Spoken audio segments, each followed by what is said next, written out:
তাই তো? হ্যাঁ, আর বলেছিলাম তিনটে test, blood test, stool test আর ইউরিন টেস্ট। এই ছটা প্যাথোলজি বেস কম্বো, এর সঙ্গে শর্ট নোট গুলো দেখে নিন। ব্লাড প্রেসার হাইপারটেনশন এগুলো দেওয়া করতে পারলে হয়ে যাবে। প্যাথোলজি কি স্যার মেন পিলারের জন্য বলতে অর্থাৎ এই দুইটি এক্সামিনেশন আর দুইটি জেনারেল কন্ডিশন। জেনারেল প্যাথোলজি থেকে anaemia, jaundice, oedema, blood stool আর ইউরিন, তাই তো স্যার? আর এক্সামিনেশন থেকে ব্লাড, স্টুল আর ইউরিন ছটা হয়ে গেল। আর শর্ট নোট গুলো করে দিন। আরেকটা কি বলবেন স্যার? অ্যানিমিয়া, জন্ডিস আর হচ্ছে ইডিমা। এই তিনটে জিনিস হচ্ছে জেনারেল প্যাথোলজি।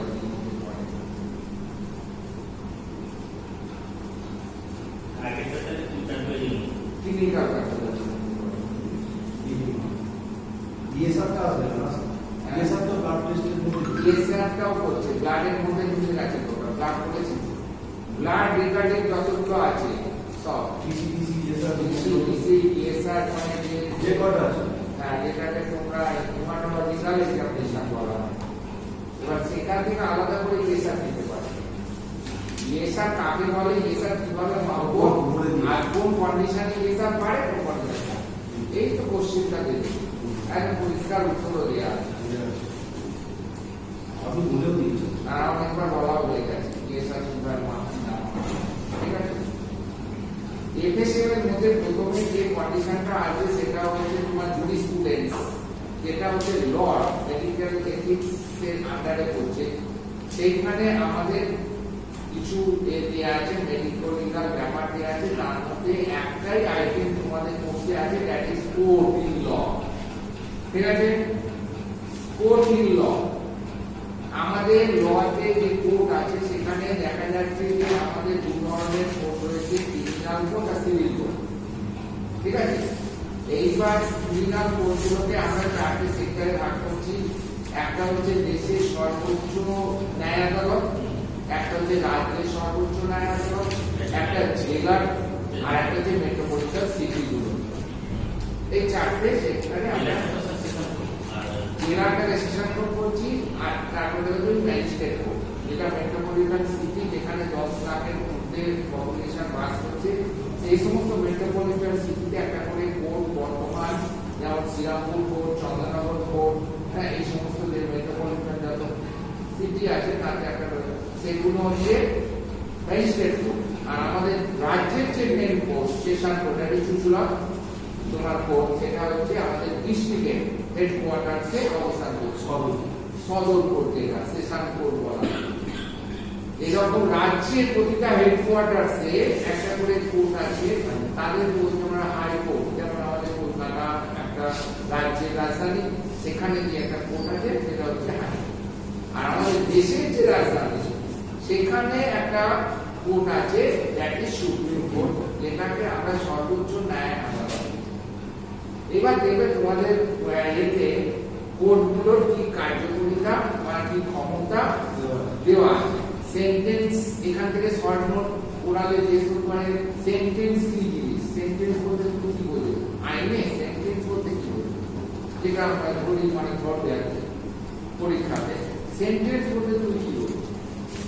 সেন্টেন্স বলতে বুঝবে যে আইনের সাজাগুলোকে আমরা একটা সেন্টেন্স বলি। আইনে যত ধরনের সাজা আছে প্রত্যেককে আমরা এক কথায় সেন্টেন্স বলি। হয়েছে, এইবার বলো সেন্টেন্স কি কি আছে, মানে কত ধরনের সাজা আছে। তো আচ্ছা, একদিন করে বলবো সর্বোচ্চ সাজা হচ্ছে মৃত্যুদণ্ড, তাই তো? আমাদের দেশে মৃত্যুদণ্ড কিভাবে দেওয়া হয়? Hang on death.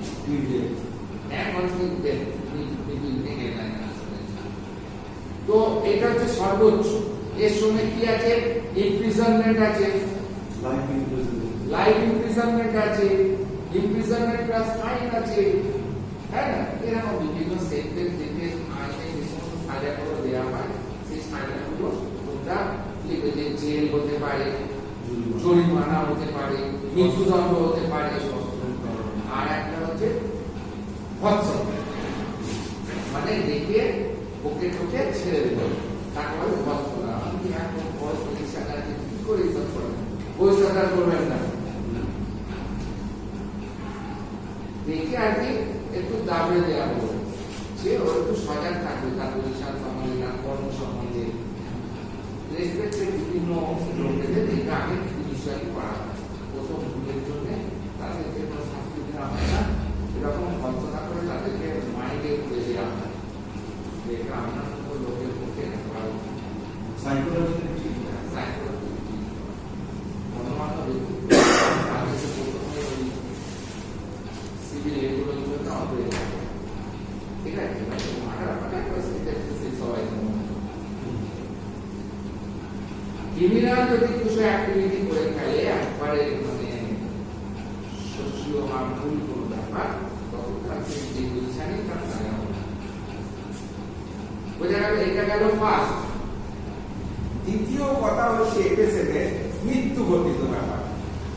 ঠিক আছে, একটা হচ্ছে আইনগত ব্যাপার, তোমাদের সেখান থেকে একটাই কোশ্চেন আসতে পারে, আমাদের যে আইনে কত ধরনের কোর্ট আছে, সেই কোর্টগুলোর কি কার্যকারিতা আছে এবং সেখানে কি কি সাজা প্রদান করা হয়, একটা কোশ্চেন। দ্বিতীয় কোশ্চেন হতে পারে ডেথ রিলেটেড। ডেথ রিলেটেড কি জিনিস না মৃত্যু। প্রথমেই বলতে হবে মৃত্যু ডেফিনেশন, এটা ওরালি করে what do you mean by death. মৃত্যু বলতে তুমি কি বোঝো? তখন তোমাকে মৃত্যুর যে ডেফিনেশন তোমার দিতে দেওয়া হয়েছে সোমাটিক না, মৃত্যুর একটাই ডেফিনেশন। আচ্ছা, যখন হার্ট এবং তার ব্রেন কার্যকারিতা সম্পূর্ণরূপে বন্ধ করে দেয়, যখন পার্মানেন্ট তিনটে ইরিভার্সেবল বলতে হবে। ইরিভার্সেবল স্টপেজ, এই পার্মানেন্ট ঘটনা মানে কি ইরিভার্সেবল হয়ে আসবে না। ঠিক আছে, ইরিভার্সেবল হতে হবে, পার্মানেন্ট এন্ড ইরিভার্সেবল স্টপেজ। তিনটে ফাংশন, একটা হচ্ছে ব্রেন ফাংশন, একটা হচ্ছে হার্টের ফাংশন, আর একটা হচ্ছে লাংসের ফাংশন। এবার সেটাকে তুমি যেভাবেই বলো, ঠিক আছে, তুমি সেখানে বলতে পারো যে stoppage of circulation, stoppage of respiration and stoppage of brain function, এটা আমরা বলতে পারো। তার আগে স্টপেজের আগে বলবে কমপ্লিট এন্ড ইরিভার্সেবল, এই দুটো কথা বলে নেবে। হ্যাঁ, কমপ্লিট স্টপেজ, স্টপেজ অফ বলে ব্রেন ফাংশন, হার্টের ফাংশন, লাংসের ফাংশন। এবার হার্টের ফাংশন সেটা সার্কুলেশনের যদি আছে। এইবার কথা হচ্ছে যে ব্রেন ফাংশন তার লস হয়েছে, বুঝবো তাকে তো বাইপেন কি করবো? বলছে ব্রেন ফাংশন লস হয়েছে, বুঝবোটা কি করে? সেটা পাইন দিয়ে পায়ের চেপে ইয়ে করতে হবে। মানে বিভিন্ন টাইপের যে রিফ্লেক্স গুলো হয় Reflex গুলো আমাদের হয়। শরীরে, প্ল্যান্টার রিফ্লেক্স থেকে নিয়ে আরম্ভ করে নি রিফ্লেক্স থেকে আরম্ভ করে নিয়ে কর্নিয়াল রিফ্লেক্স থেকে আরম্ভ করে নিয়ে মেনলি আমরা দেখি তো কর্নিয়াল রিফ্লেক্স। কত পেন খাতার ওয়ার্ডসটা হাতে থাকে, কর্নিয়াল রিফ্লেক্স আছে। কর্নিয়াল দেখি যখন জ্ঞাত আছে, আলো ফেললে যখন সবগুলো পোষা নিতে হবে। যখন মরে যাবে জিনিসটাই নিতে হবে, ফ্ল্যাট হয়ে গোল হয়ে বড় হয়ে বা ডাইরেক্ট করে নেবে।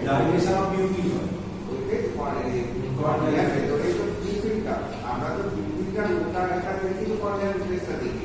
পিউপিলটা বড় হয় ছোট হয় লাইটের এগেইনস্টে। ঠিক আছে, এছাড়া বিভিন্ন ধরনের রিফ্লেক্স গুলো অফ হয়ে যাবে। এক, 2 নম্বর কি ভলান্টারি পাওয়ারটা টোটালি অফ হয়ে যাবে। হাতটা তুলবো, ছেড়ে দেবো, ধপাস, চিমটি কাটবো, কোনো ধরনের জ্ঞান থাকলে পরে রেসপন্স দেবে, কোনো রেসপন্স নেই। এই সব জিনিসগুলো দেখে আমি বুঝে নেবো যে এর ব্রেন ফাংশন লস হচ্ছে। কুলিং অফ বডি, সেটা তো পরে ইমিডিয়েট হবে না, ওটা 1 ঘন্টা পর থেকে শুরু হবে কুলিং অফ। আগে আমি যখন দেখছি এগুলো তো ইমিডিয়েট সাইন, কারণ প্রথমেই যখন তার এই ইমিডিয়েট তিনটে সাইন 5 মিনিটের জন্য বন্ধ হয়ে আছে, তার মানে তো ডেট হয়ে গেল, তাই না? তবে একটা কথা আছে, সেটা হচ্ছে তোমার কি বলেছিলাম, ইরিভার্সেবল কথাটা বলা আছে। কেন রিভার্সেবল হয়? সাসপেন্ডেড অ্যানিমেশন বলে একটা কথা বলেছিলাম তোমাদের।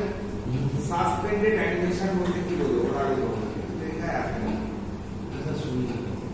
মাঠে বাবা মরার মতো রূপ অথচ মরেনি। আচ্ছা আচ্ছা। এখন দেখছি কিচ্ছু নেই, 5 মিনিট বাদে আবার সে ফিরিয়ে আনতে পারছে, 8 ঘন্টা বাদে আবার ফিরে আসছে। যখন এই ভাইটাল ফিঙ্গার ফাংশন পার্মানেন্টলি বলতে কি মানে টোটালি স্টপেজ হয়ে যাচ্ছে, কিন্তু একটা টাইমিং পরে আবার ফিরে আসছে, তখন সেই কন্ডিশনটাকে বলছি সাসপেন্ডেড অ্যানিমেশন। সাসপেন্ডেড যেমন ধরো একটা বাচ্চা সকালে জন্মেছে, তার কোনো লাইফ টাইম ছিল না, ডেড বেবি বলে বেবি পটে এইবার পেশেন্ট পার্টি এসে পেশেন্ট পার্টিকে দিয়ে দিতে, পেশেন্ট পার্টি এবার বলে করে তাকে কবরে দিতে দিয়ে আসছে, সেই সব বাচ্চাটাকে একবারে খেতে হচ্ছে। ঘটেছে আবার কোনো ডাক্তার সব এক্সামিন করে বলে দিল যে 8 ঘন্টা বাদে তারা আবার রেসপিরেশন সার্জারি দরকার। এই যে 8 ঘন্টা আছে মৃত অবস্থায় ছিল, অথচ আবার 8 ঘন্টা বাদে যে ফিরে এলো, বা আগেকার দিনে যোগী ঋষিরা যে ধ্যানস্থ হতেন, তারা সমাধিস্থ হতেন, যে একটা ওটাও একটা প্রক্রিয়া, ওটাও একটা এক্সারসাইজ। ওরা এক্সারসাইজের মাধ্যমে এমন একটা জায়গায় নিজেদের শরীরকে পৌঁছেছে যে এখানে ওরা তাদের এই ভাইটাল ফাংশন গুলোকে ওরা 5 minute 10 minute 15 minute totally stop করে দিতে পারে, আবার ফিরিয়ে আনতে পারে। এই যে ঘটনাটা যখন ঘটাচ্ছে, যখন যে অবস্থায় সে সমাধি প্রাপ্ত হচ্ছে, দ্যাট ইজ সাসপেন্ডেড অ্যানিমেশন অবস্থায় রয়েছে। বুঝে গেল? আমাদের মুখ্যমন্ত্রীকেও এক সময় শুনেছি, আমরা তো অত জ্ঞান ছিল না, আমাদের যে ডক্টর বিধান চন্দ্র রায়, তার জন্মদিন কিছুদিন অ্যাক্সিডেন্টে, তাই তো? হ্যাঁ, ওই দিন আমরা ডক্টর ডে পালন করি, তাই তো? তো ওই বিধানটা আমি শুনেছিলাম একবার ঘোষণা হয়ে কিন্তু উনি মারা গেছেন, আর সঙ্গে মাঝে আবার ফিরে এসেছে,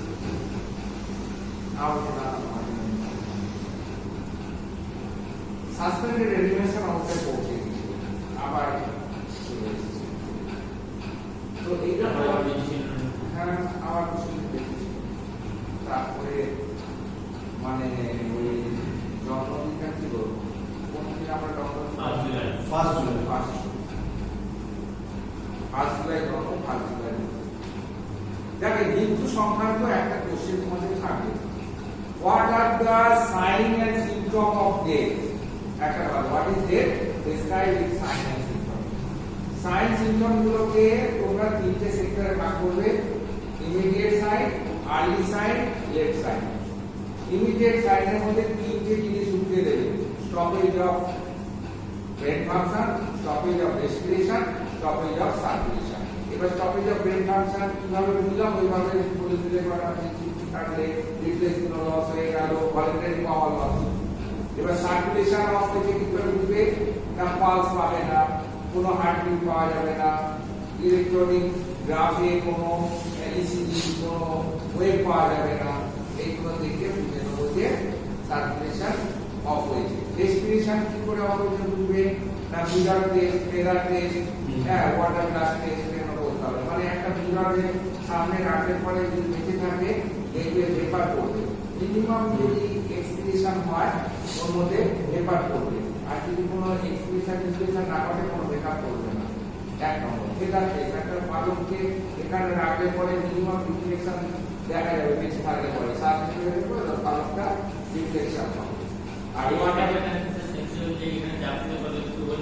না ওগুলো না মরে গেছে চাপ দিই।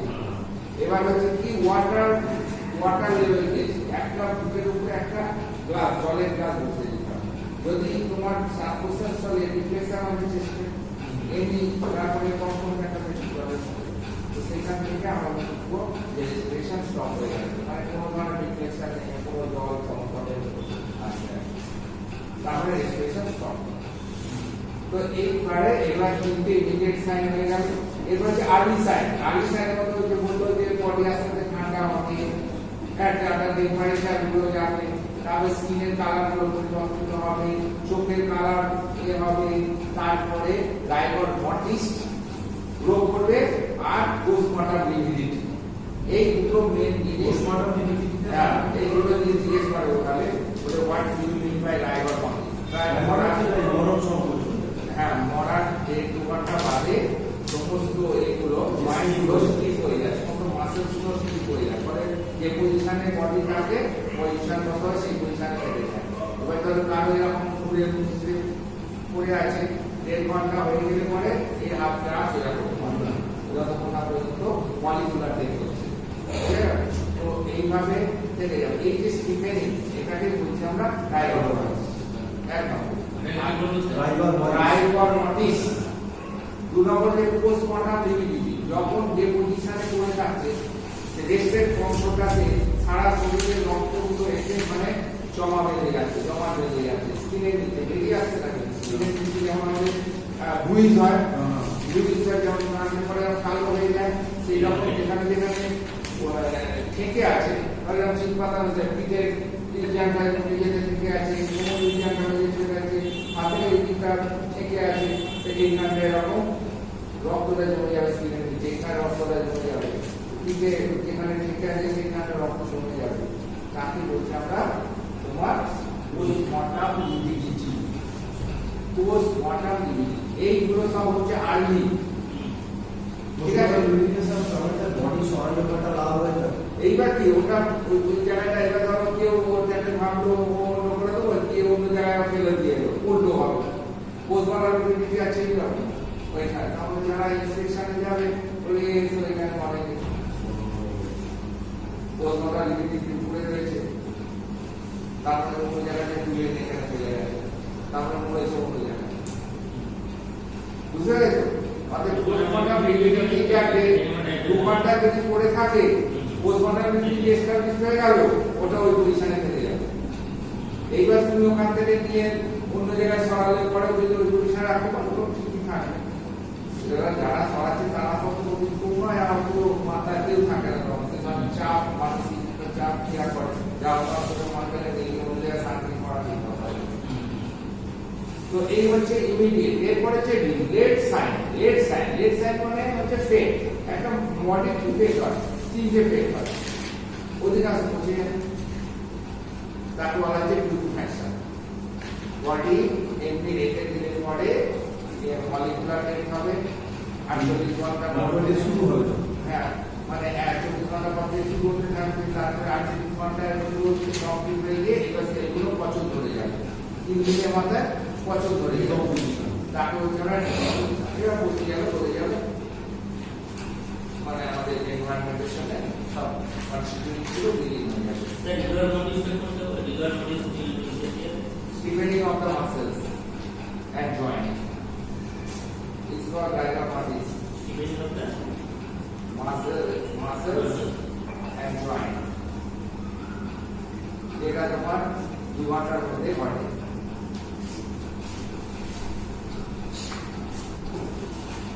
এইরকম সাইন দেখে তোমাদের লিখে দেওয়া আছে, দেখে সেইগুলো লিখে। এরপরে আসছে তোমাদের কতগুলো কন্ডিশন হচ্ছে মেকানিক্যাল ইনজুরি। মেকানিক্যাল ইনজুরি সংক্রান্ত ব্যাপারগুলো তোমরা পড়ে আসবে, কারণ ইনজুরিগুলো দেয়। তার মধ্যে মেকানিক্যাল ইনজুরিগুলোর একটা ক্লাসিফিকেশন আছে। জলে ও হ্যাঁ, বলতে যাবে মুখের মতন 3টে এম হবে, এক পচে যাবে, আর তাহলে এডিকোসিয়াল ফর্মেশন হবে, আর নাহলে ফর্মিং ফর্মেশন। অ্যাডিকোসিয়াল হচ্ছে জলের নিচে বা কাদার মধ্যে ঢুকে গিয়ে এইগুলো মানে চেঞ্জ হয়ে গিয়ে মাংস, ফ্যাট, মোমের মতো আকার ধারণ করে, ফলে মমির মতো লাগছে, মোমের পুতুলের মতো, মমির মতো মোমের পুতুলের মতো। আর যদি টেম্পারেট এলাকায় পৌঁছে যায়, প্রচন্ড ডেজার্ট মানে মরুভূমি তপ্ত মাটির মধ্যে, তখন কি হবে, সব জল ফল রস শোষণ হয়ে গিয়ে তিন বোন একসঙ্গে জিলাটিনের মতো একটা আকৃতি ধারণ করে মমিতে পরিণত হয়ে যাবে। এই হচ্ছে এদের ফেট, মামিফিকেশন বলা হচ্ছে। অ্যাডিকোসিয়াল ফর্মেশন, মামিফিকেশন আর বিউটিফিকেশন, এরা হচ্ছে দিলের সাইন। তিনটে সেক্টর ভাগ করতে বলেছিল, ইমিডিয়েট, আর্লি, লেট। ইমিডিয়েটের মধ্যে তিনটে, stoppage of respiration, stoppage of circulation, stoppage of breath. আর আর্লির মধ্যে স্কিনের চেঞ্জ, আইয়ের চেঞ্জ, টেম্পারেচারের চেঞ্জ, এই সমস্ত সব চেঞ্জগুলো দিতে হবে। রাইলার মর্টিস আর হচ্ছে পোস্টমর্টাম। ঠিক আছে, হয়ে গেল।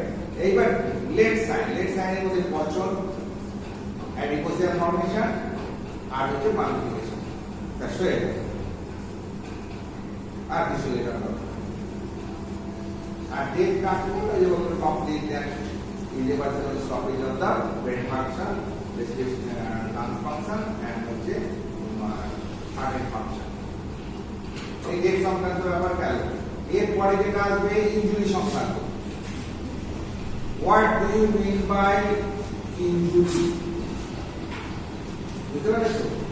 তো ইনজুরি তোমার আর wounds, মানে স্যার wounds আর injury মধ্যে বলে ডিফারেন্স। wounds হচ্ছে ইনজুরির একটা অংশ যেখানে বডির ক্ষতি সৃষ্টি হয়েছে, আর ইনজুরি একটা ব্রড সেক্টর, সেখানে wounds হতে পারে শারীরিক হতে পারে, মানসিক মেন্টাল ইনজুরি হতে পারে, ফিজিক্যাল ইনজুরি হতে পারে। বুঝা গেল? কিন্তু wounds অলওয়েজ ফিজিক্যাল। বুঝা গেল? আর কিছু নেই। এবার মেকানিক্যাল ইনজুরিটাই মেন কথা। মেকানিক্যাল ইনজুরি ক্লাসিফিকেশনে তোমরা প্রথমে যে সমস্ত জিনিসগুলো আছে, কি আছে দেখো। অ্যাব্রেশন, প্রথম কথা অ্যাব্রেশন, সরে যাওয়ার আর চারটে sector. Abrasion, grace, impact, abrasion, pressure.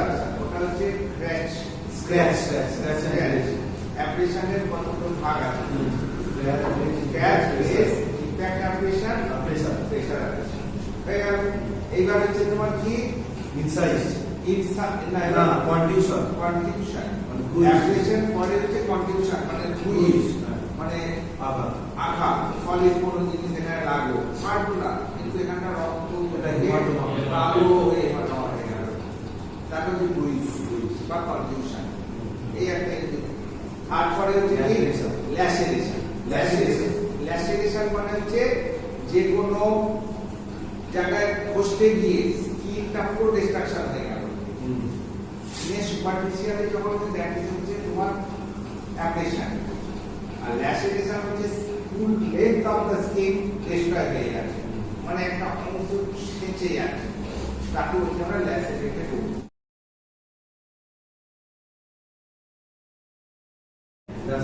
হ্যাঁ, ছেঁচে যাওয়া মানে হচ্ছে ইনসাইজ। এরপরে হচ্ছে ইনসাইড, ধারালো কোনো জিনিস, কাছে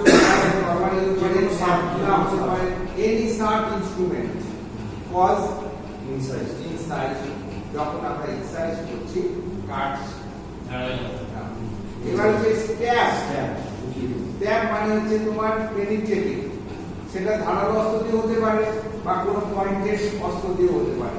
একটা স্ক্রুড্রাইভার দিয়েও স্ট্যাব করতে পারে, আবার একটা ন্যামলা দিয়েও স্ট্যাব করতে পারে, আবার ন্যামলা দিয়ে একটা কাটিংও করতে পারে। ঠিক আছে? অর্থাৎ বিভিন্ন ভাবে চরিত্র হয়ে এদেরকে আলাদা করা হচ্ছে। স্ট্যাব মানে হচ্ছে তোমাকে হয় এরকম স্ট্যাব করা, নাহলে পিছন দিক দিয়ে করা, গেঁথে দেওয়া। ঠিক আছে? তারপরে হচ্ছে ফায়ার আর্ম। যে সমস্ত আর্ম মানে হচ্ছে অস্ত্র ফায়ার করতে পারে, মানে গুলি ছুটতে পারে, তাদেরকে বলছি ফায়ার আর্ম। এই ফায়ার আর্ম যে ইনজুরি করতে পারে তাকে বলছি আমরা ফায়ার আর্ম। এবার সেখানে রাইফেল দ্বারা হতে পারে, স্টেগনার দ্বারা হতে পারে, বন্দুক দ্বারা হতে পারে, একমালা বন্দুক দ্বারা, দুমালা বন্দুক দ্বারা, পিস্তল দ্বারা হতে পারে, মানে যে সমস্ত অস্ত্র গুলি ছুটতে পারে তাদের দ্বারা যখন কোনো ইনজুরি হয় তখন তাকে বলছি ফায়ার আর্ম ইনজুরি। এক্ষেত্রে পয়েন্ট অফ এন্ট্রি থাকে, পয়েন্ট অফ আউট থাকতে পারে, আবার অনেক সব ভেতরে গিয়ে থাকতে পারে। ঠিক আছে? তো এইরকম এগুলো গেল। এর সঙ্গে কি আছে? ফ্র্যাকচার মানে হচ্ছে তোমার মেকানিক্যাল ইনজুরি হয়েছে, সেখানে বোন শুধু ভেঙে গেছে, তখন তাকে হচ্ছে ফ্র্যাকচার। এরপরে তোমার কিছু জিনিস আছে যেগুলো তোমার কেমিক্যাল দ্বারা গঠিত। আগে হচ্ছে কোল্ড অ্যান্ড হিট, তারপরে যে কেমিক্যাল, তারপরে ইলেকট্রিক্যাল। কেমিক্যাল তারপরে ইলেকট্রিক্যাল, তারপরে রেডিয়েশন। এই এতগুলো সেক্টর, সব মেকানিক্যাল, বুঝতে পেরেছো? এবার বলবে তুমি থার্মাল বার্ন। থার্মাল বার্নের মধ্যে তোমার হচ্ছে কি থার্মাল ইঞ্জিন, থার্মাল ইঞ্জিনের মধ্যে due to cold, due to heat. Due to cold এর মধ্যে ফসফাইড, তারপরে যে বরফের যে আঘাতগুলো লাগে মনে কি একটা নাম আছে ফসফাইড। আর ডিউ টু হিট ওটা হচ্ছে বার্নার স্কোর। দুটো, একটা বার্ন, একটা স্কোর, বাস ক্যান। ঠিক আছে, এরপরে চলে আসবে কেমিক্যাল। কেমিক্যালের মধ্যে পাই পটাশিয়াম অ্যাসিড, পটাশিয়াম। তারপরে আসবে ইলেকট্রিক্যাল। ইলেকট্রিক্যালের মধ্যে আসবে কি লাইটেনিং, ইলেকট্রিক শক, লাইটেনিং মানে 5 বছর বাকি। তারপরে আসবে রেডিয়েশন। রেডিও অ্যাক্টিভ কিছু এজেন্ট আছে, তাদের রেডিয়েশন দ্বারা এগুলো ইউজ হতে পারে। এক্স-রে, গামা-রে, বিভিন্ন ধরনের রে, আর অনেক রেডিও অ্যাক্টিভ বস্তু আছে, সেই রেডিও অ্যাক্টিভ বস্তু দ্বারা আমাদের শরীরে এই গেল তোমাদের ইঞ্জুরি পার্ট। এটা ঠিক শেষ হলো। একটা প্রেসার আছে, বসে যাওয়া, ছড়ে যাওয়া, সব নোটে দেয়া আছে। প্রেসার মানে ছড়ে যাওয়া। এরপরে কিছু কন্ডিশন আছে, যেমন ধরো স্টারভেশন, ইনফ্যান্টিসাইডস, আর হচ্ছে death। এই তিনটে জেনারেল কন্ডিশন আছে। একটা হচ্ছে স্টারভেশন। স্টারভেশন মানে হচ্ছে অনশন, মানে হচ্ছে তোমার খাদ্য পানীয় এই সমস্ত যদি আমরা উল্টো করি তবে যে কিছু ঘটে সেটাকে বলছি আমরা স্টারভেশন। এবার শুধু যদি আমরা খাদ্য অমিত করি, পানীয় চালু রাখি, তবে একটা শরীর থেকে আর যদি দুটোকেই অফ করে দিই 10-12 দিন বাঁচতে পারে, তারপরে মারা যায়। বুঝতে পারলে? এইবার স্টারভেশনটা খুব সোজা, একটু পড়ে নেবে না পেলে কি কি সিমটমগুলো হয়, তারপরে সিরিয়ালি সব লিখে দেওয়া আছে, সেইগুলোকে মুখস্থ করে নেবে। লাস্টে যখন লিখবে যে বডি ওয়েট, ওটা একটু উল্টো পাল্টাকে আমি ঠিক করে দিয়েছিলাম, উল্টো পাল্টা পয়েন্টগুলো দেওয়া আছে নোটে। অ্যাকিউট ক্রনিক ওগুলো তো গেল ওই কোনটা ভালো সাইন অ্যান্ড সিম্পটম। ওখানে গেল সাইন অ্যান্ড সিম্পটম হচ্ছে প্রথমে মানে খিদের যন্ত্রণা শুরু, তারপরে 30 থেকে 40 ঘন্টা বাদে যন্ত্রণা থাকে এবং প্রেসার দিলে আরাম শুরু। আমরা দেখি মানুষ আগেকার মানুষের দেখে খিদে পেট বেঁধে রাখে, গামছা দিয়ে পেট বেঁধে চেপে ধরা, ও আবার আর চোখগুলো ফোটে ঢুকে যায়, বিউটির প্রসারিত হয়, শরীরে ওজন কমতে থাকে।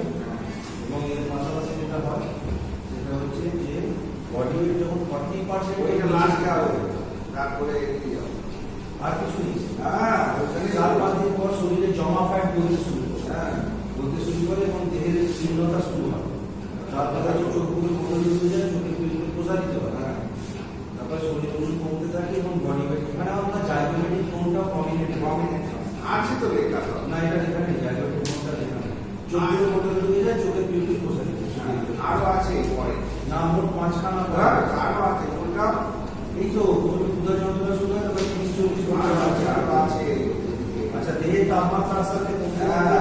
প্রথম দিনে কোষ্ঠকাঠিন্য দেখা যায়, পরে পাতলা পায়খানা শুরু হয়ে যায়, তারপর প্রস্রাবের পরিমাণ কমে যায় এবং হালকা হলুদ থেকে হালকা লাল রঙের হয়ে যায়। তারপরে পালস খুব দুর্বল হয়ে যায়, পালস রেট কমে যায়, মানসিক অবস্থা মৃত্যুর আগে পর্যন্ত ঠিক থাকে।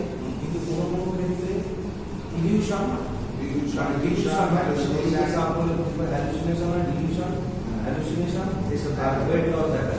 এইবার যখন এই ওয়েট লস 40% এর নিচে চলে যাবে তখন কিন্তু ওই কারণে বুঝে গেল। এই এতগুলো কথা তোমাকে স্টারভেশনে লিখতে হবে, বুঝে নিয়েছো? স্টারভেশন কাকে বলে আর ওই সাইড মেথডটা বলতে। এরপরে যে কোশ্চেনটা আসবে দ্যাট ইজ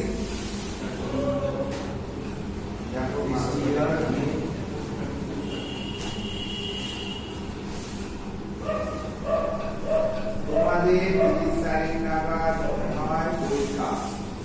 এইটা আমি আগের দিন প্যাথোলজি বলে দিচ্ছি, সব খালি আজকে পেশেন্টটা খালি দিচ্ছি, ঠিক আছে? আর একটা দিন পাবো, দুটো দিয়ে ছাড়িয়ে দেবো, ব্যাস। তারপরে আপনি থাকবেন না তো?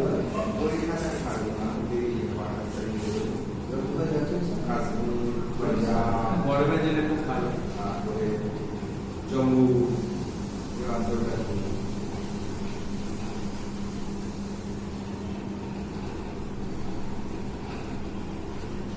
লাইনে যাচ্ছে স্যার। আমার মতো গরিব মানুষ বাইরে আমি ট্রেনে এসিতে টিকিটের জন্য এয়ারে যাবো, এই জিনিসটা আর যাবো না। বলতে তো বলে যাবো, নাহলে কষ্ট থাকবে।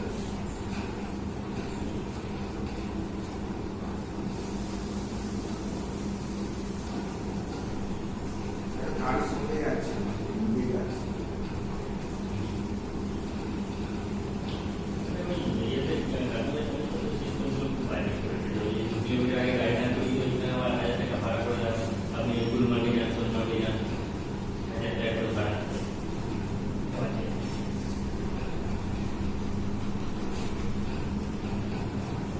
ওখানে হোটেল বুক করে দিয়েছে। কাজবাজের দিন, শ্রীনগরের 4 দিন, পাইলগাঁও 1 দিন, আমি সেখানে যেমন কি ভাড়া দিতে হচ্ছে। ওখানে একটা সমস্যা আমি এই করেছি, সেটা ও মানে গাড়ি করে সব ঘোরাবে, প্রোভাইড করবে, খাওয়া দাওয়া প্রোভাইড করবে, কোথায় আমি শুধু এখানে জম্মু যাবো, জম্মু থেকে ও গাড়ি করে আমাকে ইয়ে করে ঠিক আছে। এইবার ওর গাড়ি কাজ শুরু করবে, জম্মুতে নামবো, ওকে ফোন করবো, গাড়ি পাঠিয়ে দেবে বলেছে, গাড়ি করে কাটরা নিয়ে চলে যাবে একবারে। কাটরা দুটো একটা ওদের পাড়ায় আছে, দুটো নারীদের জন্য, একদিন ওই রঘুনাথপুরের মন্দির স্যার, ওখানে ওরা যখন গাড়ি নিয়ে যাচ্ছেন, আমরা দেখবেন আপনি কোনো ড্রাইভার্সের দোকানে না পড়া আপনি কিনবেন, ইয়ে করবেন।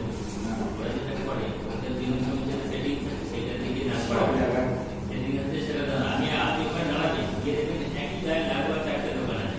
ওখানে দাঁড়িয়ে লোকজন আছে, টুকরো করে কোনো দোকান থেকে কিনবে, ডিফারেন্স করে। কেনাকাটা করতে যায় না, আমি তো বেড়াতে যাই, হ্যাঁ, ওটা তো সব জায়গায় আছে।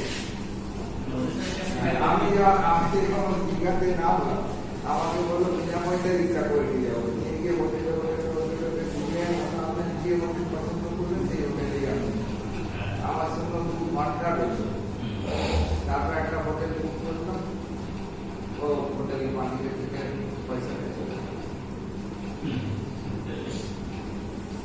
ওদের সঙ্গে সব হোটেলে কিছু পাওয়া যাবে, এরকম ওদের সঙ্গে সব দোকানে কিছু পাওয়া যাবে, ওটা কোনো ব্যাপার নেই। যেমন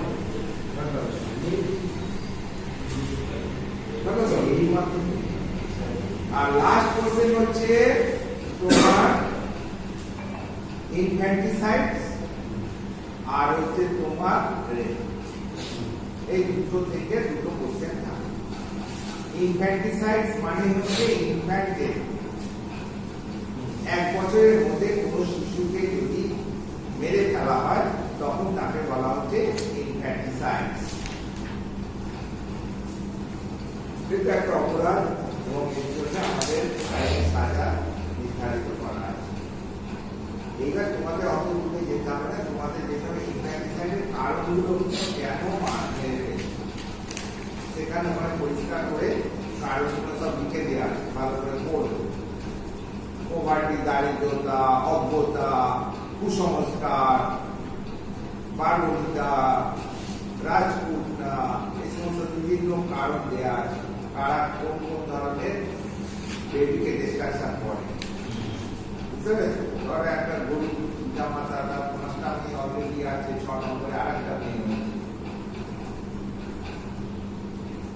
তো ওই কি খাওয়াবে, কি করাবে, কি করে বড় এ করবে, কি করে বিয়ে দেবে, এইসব ভেবে মেনেই। এইবার যে সমস্ত পোস্ট কোয়ার্টার, যেখানে যদি কেউ প্রেগনেন্ট হয়ে যায়, তাদের যদি কোনো বাচ্চা হয়, সেক্ষেত্রে যদি ছেলে বাচ্চা হয়, তো তারা রাখতে চায় না, মেরে ফেলে। মেয়ে বাচ্চা হলে জানে ওটাতে আবার বিজনেস করা যাবে, সেখানে বাঁচিয়ে যাবে।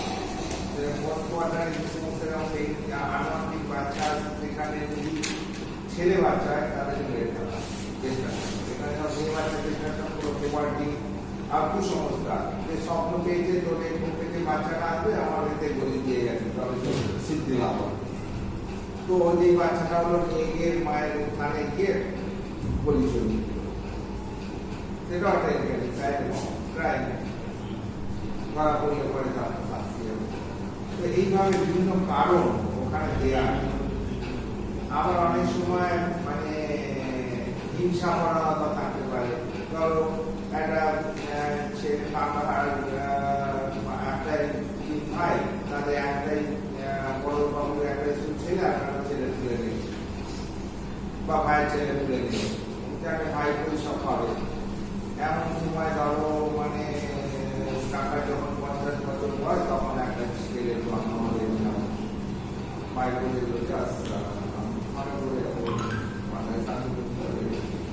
তো এইভাবে ইচ্ছাবশত ডিসকাশন করে দিতে পারে করতে হচ্ছে। তো এইসব কারণে ইনফ্যান্টিসাইড গুলো ঘটে যায়। আর রেপ নিয়ে আসলেই একটা যে কোনো রেপের তো তোমরা জানো সংখ্যা এই বিরাট একটা সেক্টর, ঠিক আছে? মানে ভ্যালিড কনসেন্ট কি, ইনভ্যালিড কনসেন্ট কি, কে ভ্যালিড কনসেন্ট দিতে পারে, এই সমস্ত ব্যাপারগুলো রেপের সঙ্গে জড়িত।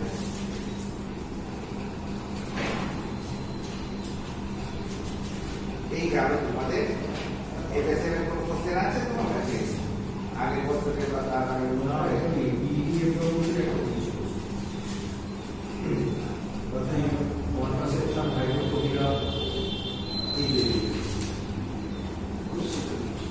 এটা তো 10টা কোশ্চেন, এটাই তো কোড, এটা তো সিলেবাস দিয়েছে, এটা তো কোড আছে। তো আগে দিন কোয়াড্রেটিক যে ম্যাটার মডালিটি ফিল্টার মডালিটি হয়ে গেছে।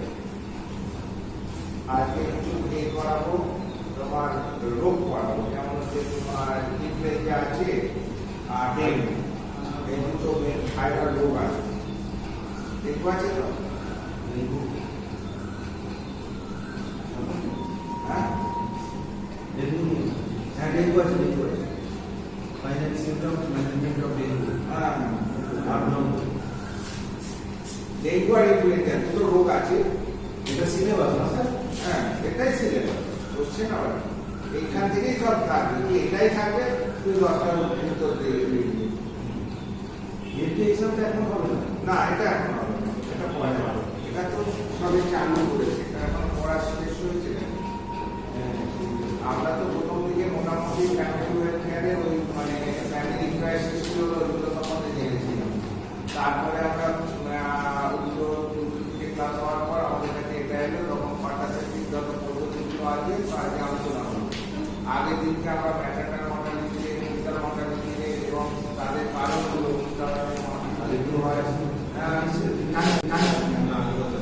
মাতৃমৃত্যু আর এই মৃত্যু বলেছিলাম না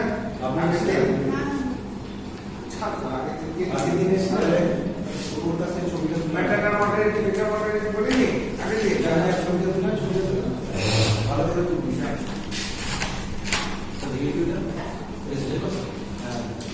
এটা সিলেবাস ভালো করে তুলবি ছবি, ঠিক আছে? আমাকে দিয়ে আমি সবাইকে কাজ করবো। হ্যাঁ, না এটাই তো sir, FSA complete, MBA complete, এর পরের দিকে দুটো মিলিয়ে একসঙ্গে একটা কমন ক্লাস নিয়ে নেবো, ব্যাস কমপ্লিট হয়ে যাবে। এবার পরীক্ষা তারপরে যেগুলো কি না না, এটা দিয়ে শুরু হবে। বলছি স্যার, এখানে যেগুলো দিয়েছে আমাদের সাজেশন যেগুলো দিয়েছে এটা বলো। ঠিক আছে। সাজেশন দিয়েছে হাই পিএসএম থেকে দিয়েছে হাইজিন ওয়াটার ফ্লো দিয়েছে, যেরকম দিয়েছে। এফএসএম দিয়েছে ইনজুরি বার্ন রেট, সোশিওলজি কথা বাদ দিয়ে প্যাথোলজি দিয়েছে অ্যানিমিয়া, জন্ডিস, ব্লাড প্রেসার, লিয়েসান। এই কথা এর মধ্যে থেকে আসবে, এটা আসবে, তার মানে এইটাই যে পুরো 100% আসবে তার না, সে তো আমরা জানি। সাজেশন সাজেশন মানে কি? ইম্পর্টেন্ট গুলো হাইলাইট করা। আমি তো তোমাদের আরো বড় সাইজটা দিই, যেমন তিনটে জেনারেল করবে, অ্যাডিশনাল নটিস মিনিমাম আর তিনটে টেস্ট করবে, তার মধ্যে সব করে যাবে। স্যার আসছি। হ্যাঁ তিনটে টেস্ট। হ্যাঁ আমাদের তিনটে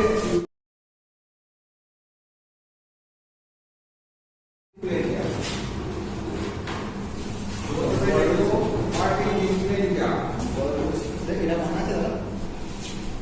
দাদা হ্যাঁ অন আছে। ওইটা কি এক্সাম? হ্যাঁ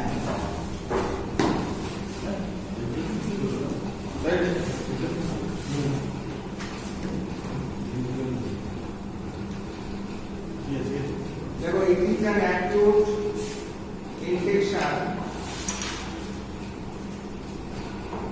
It is the acute infectious disease. It is an acute infectious disease.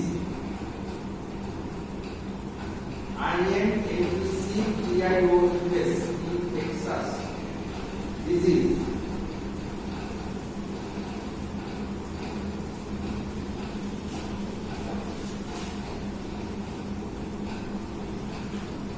Caused by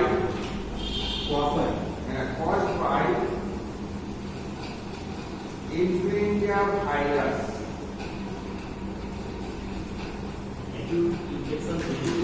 Caused by influenza virus.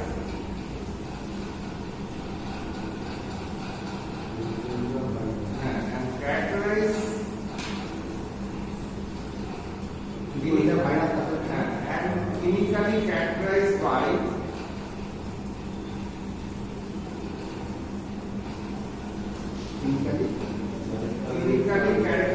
by fever,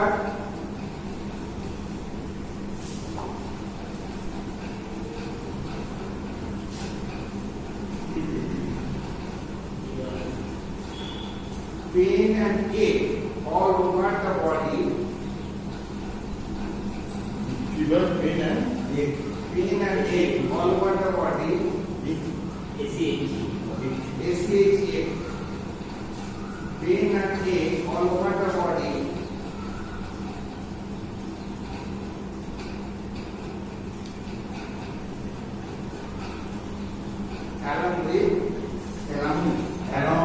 Along with upper respiratory tract infection. along with Upper respiratory tract infection.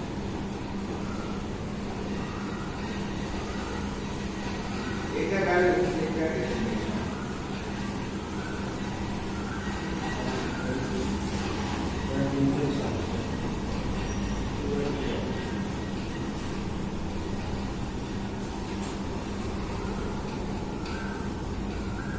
আচ্ছা, কারণ বলছে three different type of virus A, B, C. কারণ aetiology মানে হচ্ছে কারণ। three different type of virus. এই যে আমরা ইনফ্লুয়েঞ্জা ভাইরাস বলছি না, ইনফ্লুয়েঞ্জা ভাইরাসের তিনটে তোমার টাইপ আছে। এরা একেবারে বিশ্ব virus A, B, C. Three different type of Three different type of virus A, B, C.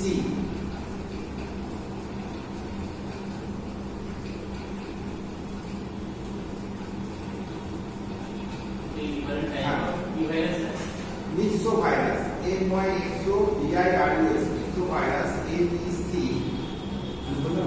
Three different type of myxovirus.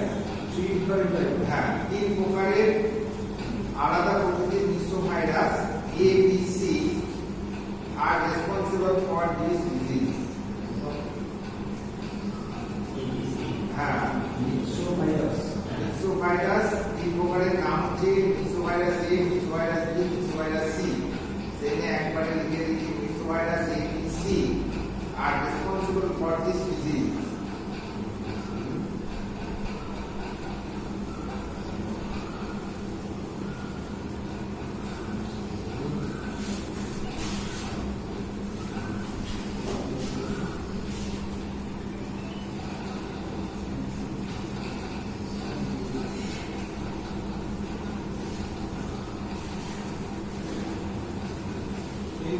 Period হচ্ছে 1 থেকে 4 দিন।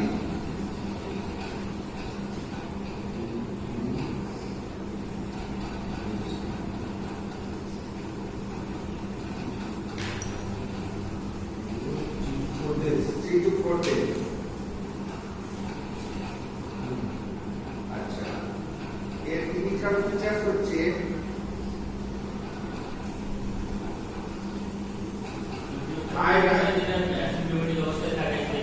যখন জীবাণু হচ্ছে আর যেদিন রোগ প্রকাশ পাচ্ছে, এই দুটোর মধ্যবর্তী সময়কে বলা হচ্ছে ইনকিউবেশন পিরিয়ড। ঠিক আছে? আচ্ছা, ক্লিনিক্যাল ফিচার্সে দেখো high rise of temperature with chill and little driver।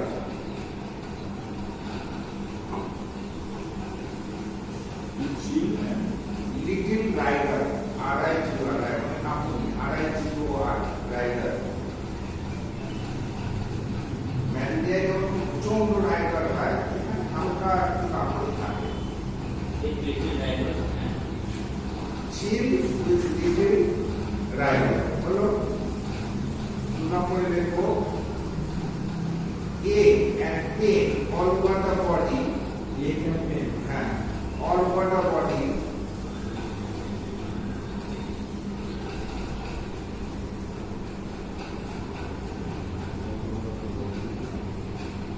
ঠিক আছে?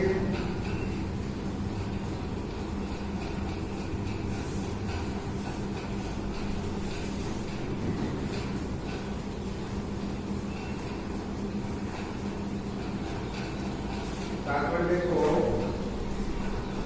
3 নম্বরে headache, malaise, weakness, Marriage certificate, sir? MALAISC, IAC. MALAISC, malaise, weakness, anorexia. Weakness বুঝছো? তারপরে anorexia, AMOREXIA, anorexia. Actually loss of appetite. Loss of anorexia, nausea and vomiting।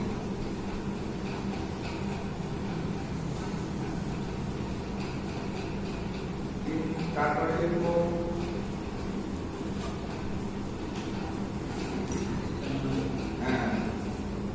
in some cases there may be sore throat,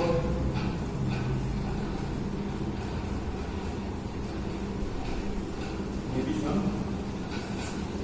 in some cases there may be sore throat, dry cough, conjunctivitis, nasal congestion, etc. present। right of nasal congestion. Dry cough, conjunctivitis, nasal congestion।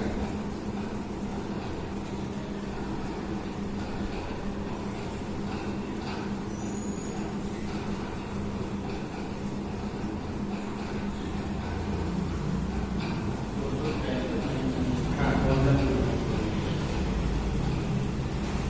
Single as inside the হ্যাঁ, মানে বেরোতে পারে ভুলে আর influenza সাধারণত ডেঙ্গুতে rash বেরোয়, মিজেলসে rash বেরোয়, chicken পক্সে rash বেরোয়। হ্যাঁ, ইনফ্লুয়েঞ্জাতে স্পেসিফিক কোনো র্যাশ নেই, সেটা ডেঙ্গুতে না। তারপর দেখো sometime there may be either pneumonia,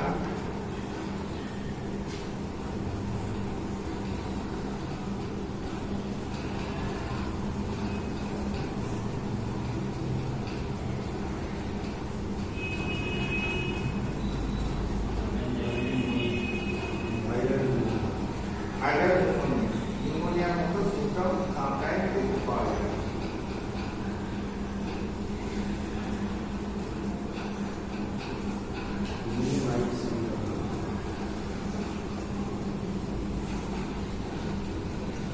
এটা হচ্ছে ইনভেস্টিগেশন।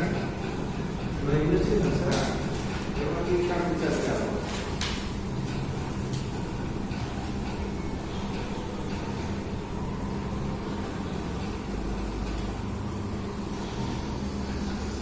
ব্লাড এক্সামিনেশন করলে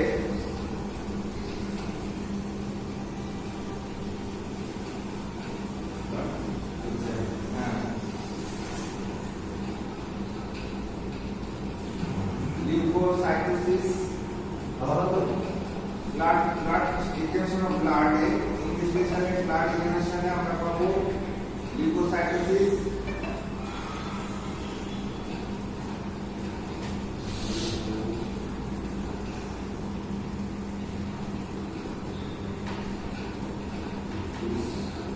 আর sputum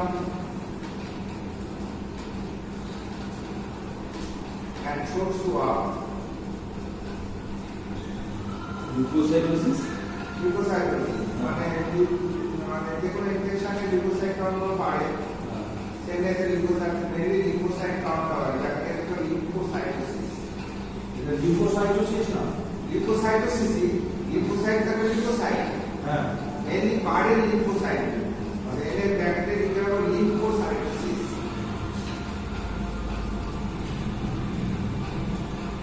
এরা স্পুটাম এক্সামিনেশন করলে পরে সেখানে জীবাণু অস্তিত্ব পাওয়া যাবে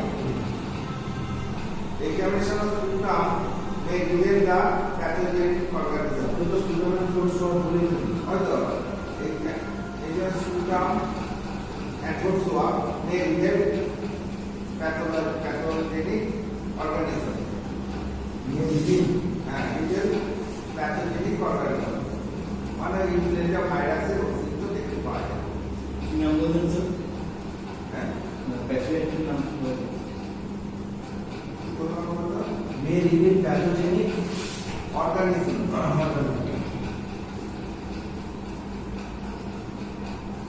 তাহলে এক নম্বর হবে ব্লাড এক্সাম তাই ফুটা হয়ে যাচ্ছে। দু নম্বর হচ্ছে ব্লাড এক্সামের মধ্যে লিউকোসাইটোসিস পড়ে যাচ্ছে তারপর দু নম্বর হচ্ছে স্পুটামের ফোর্স সব এক্সাম হ্যাঁ, সেখানে আমরা ইনফ্লুয়েঞ্জা জীবাণু পাবো। মে রিভিল প্যাথোজেনিক অর্গানিজম এবারে একটা তো তোমার ব্লাড হলো আর একটা স্পুটাম ফুটা হবে, দুটো বললেই হবে। আবার এইবার যদি নিউমোনিয়া হয় সেক্ষেত্রে তোমার লাংসের এক্সরে করা যেতে পারে। লাংসের এক্সরে করতে হয় আর এইচআরসিটি থোরাক্স হ্যাঁ থোরাক্সের এক্সরে করা অন্য পরের ক্ষেত্রে কমপ্লিট সামান্য দেখে আছে আর কিছু করা হয়। এবার দেখুন management.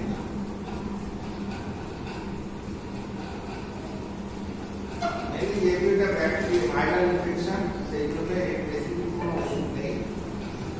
There is no specific medicine. Mainly going on symptomatic treatment. যেমন হচ্ছে খুব এক যন্ত্রণা থাকলে অ্যাসপিরিন, প্যারাসিটামল এই জাতীয় ট্যাবলেট কোনো যন্ত্রণা রিলিফ করতে ব্যবহার হয়। ফর রিলিফ পেনের জন্য অ্যাসপিরিন আর হচ্ছে প্যারাসিটামল।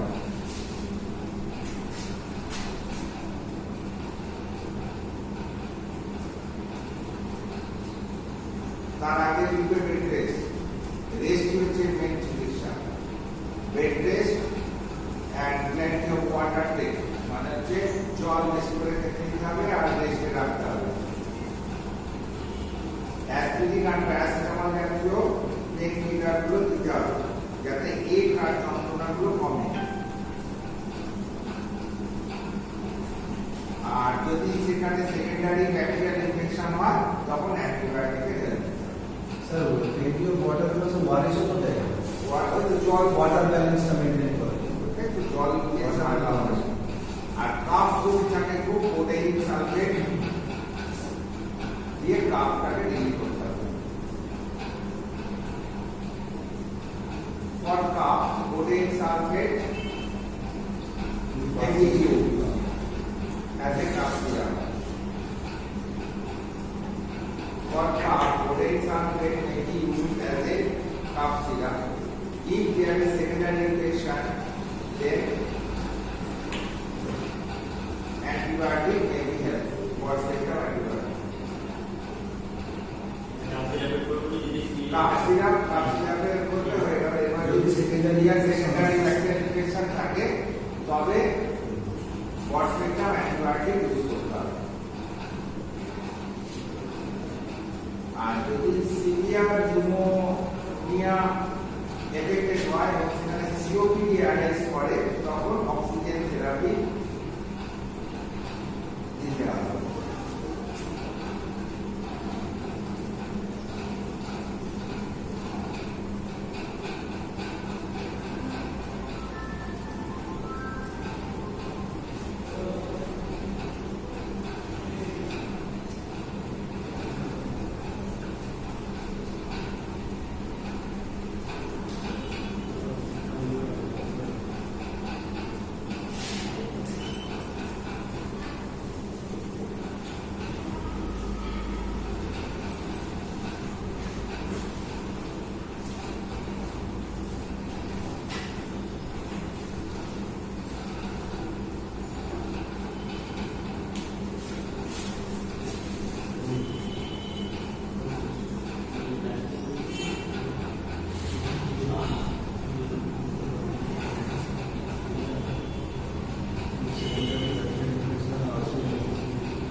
যদি ফিডিং ডিস্ট্রেস থাকে তবে অক্সিজেন থেরাপি করতে পারে। সিভিয়ার ক্ষেত্রে নিউমোনিয়া কমপ্লিকেটেড হয়ে যাচ্ছে সেসব কেসগুলো।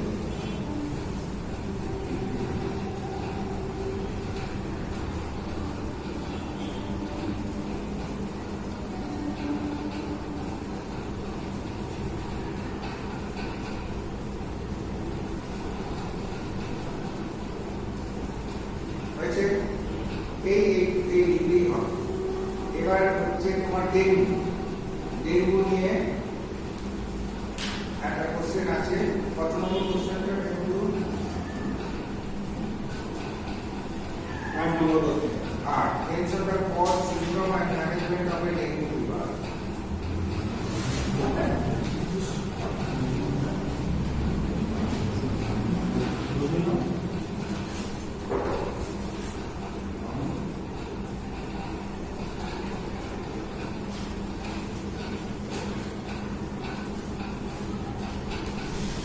ডেঙ্গু কাকে বলে? ডেফিনিশন, ডেঙ্গু ফিভারের definition.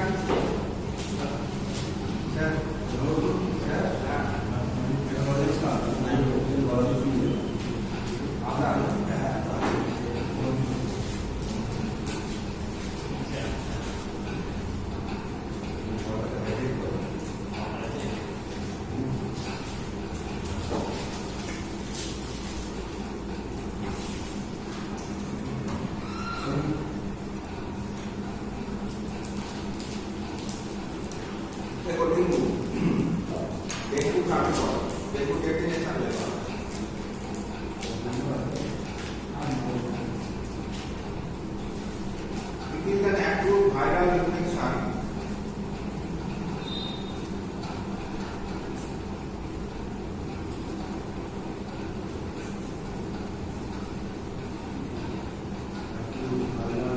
It is an acute viral infection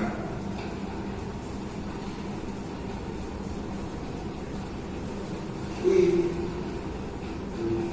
diabetic febrile with diabetic DIPHASIC diabetic febrile DIPHASIC Sir, die na buy. buy or die active Deeper than this. Diabetic মানে sir জ্বরটা দুটো পেয়েছে আচ্ছা diabetic febrile episode diabetic মানে দু ধরনের দুটো স্টেজে ফেব্রাইল মানে জ্বর জ্বর diabetic febrile diabetic febrile episode with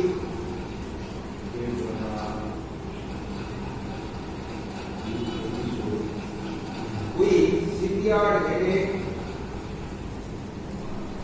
myalgia,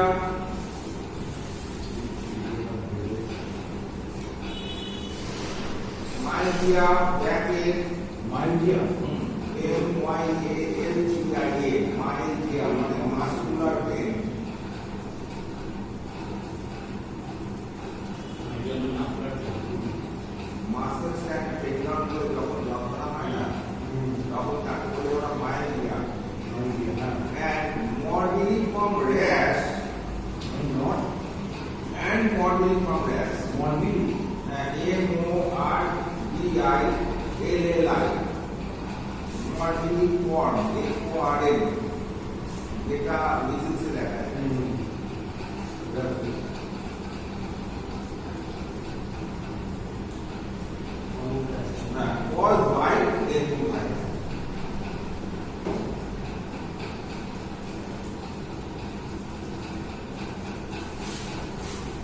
virus.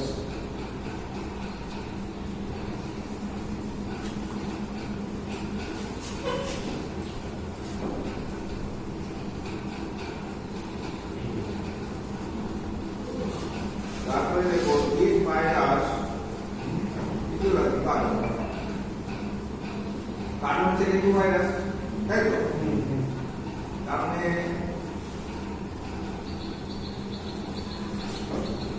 Call হচ্ছে ডেঙ্গু ভাইরাস।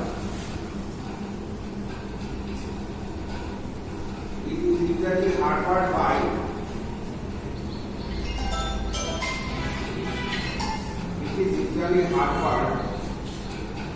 হ্যাঁ হ্যাঁ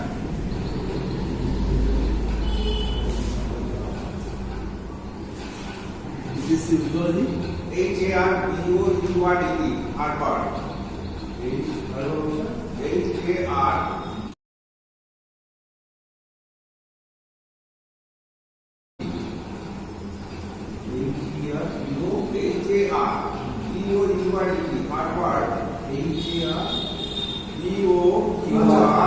HAR harbored by female Aedes aegypti mosquito.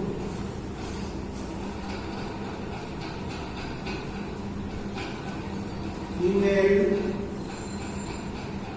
Aedes AEDS female Aedes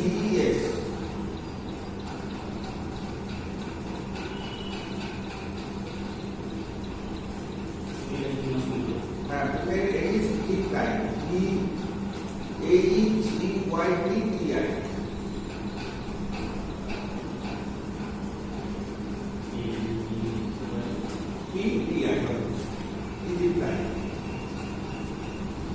incubation period হচ্ছে 15 থেকে 15 দিন।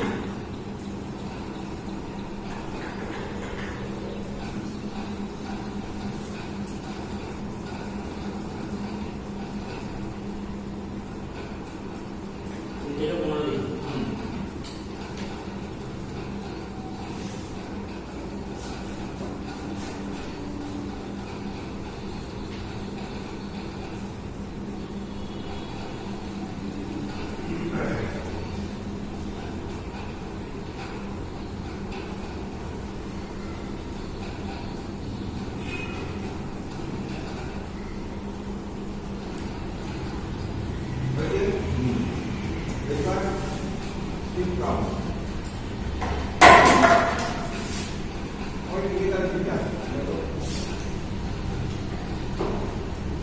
দিন।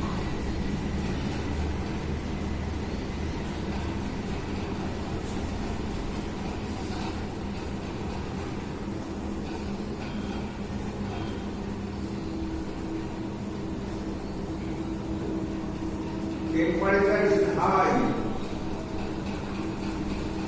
Come with chill and tiger.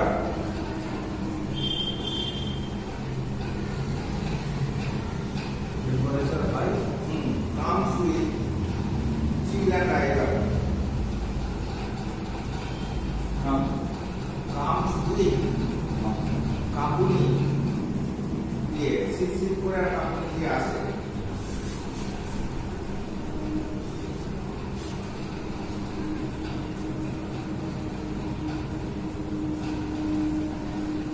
And goes away with sweating.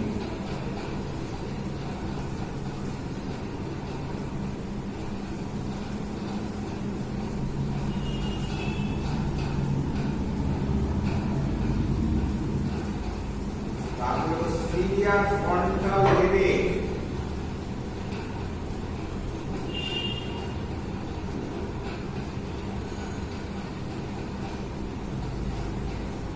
And severe backache.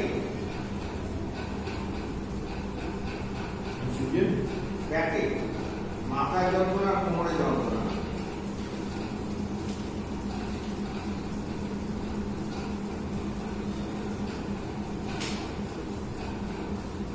Along with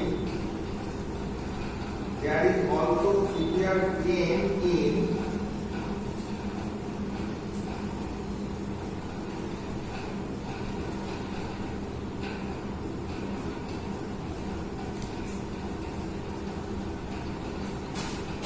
There is also severe pain. pain in long bones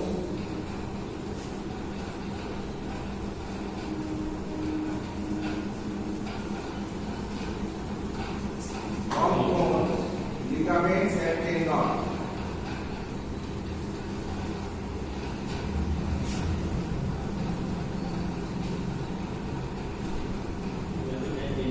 And that is why it is called breakbone fever.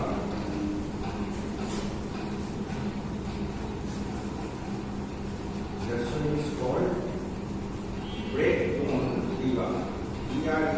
break fever.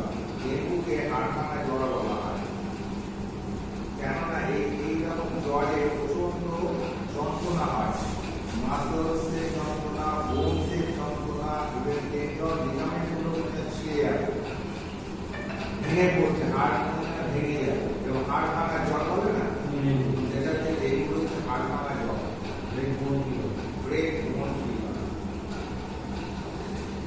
So pain behind the eyeball,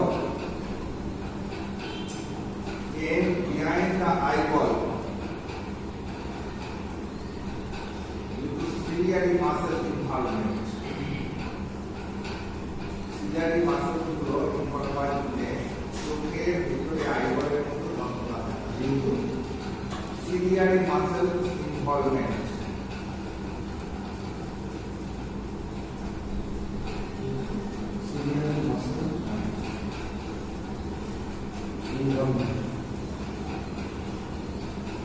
Sometimes there may be nausea, vomiting, constipation, alternative diarrhea.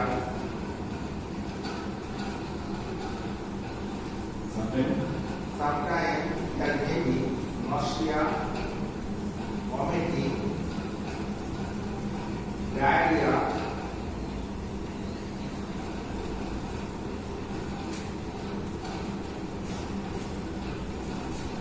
Alternate with constipation.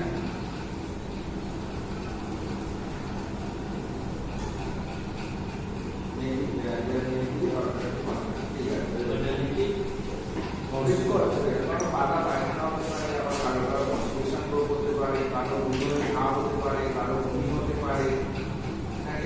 constitutional symptom এর সঙ্গে জড়িয়ে থাকে।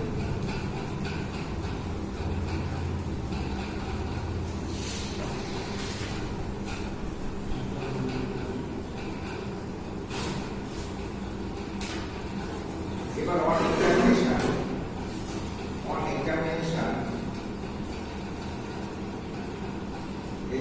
করলে দেখতে পাওয়া যাবে এক নম্বর হলো temperature,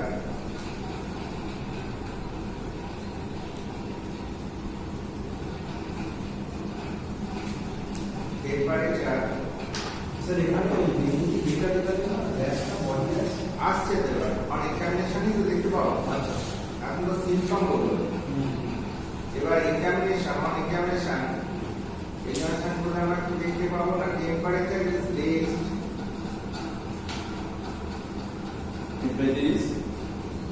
temperature is rised, which come down by crisis on the third day. Rise temperature বাড়ছে এবং কমছে by crisis. Rise come down On third day, again comes 5th to 6th day, typical saddle shaped temperature. Again comes না Again comes 5th to 6th day,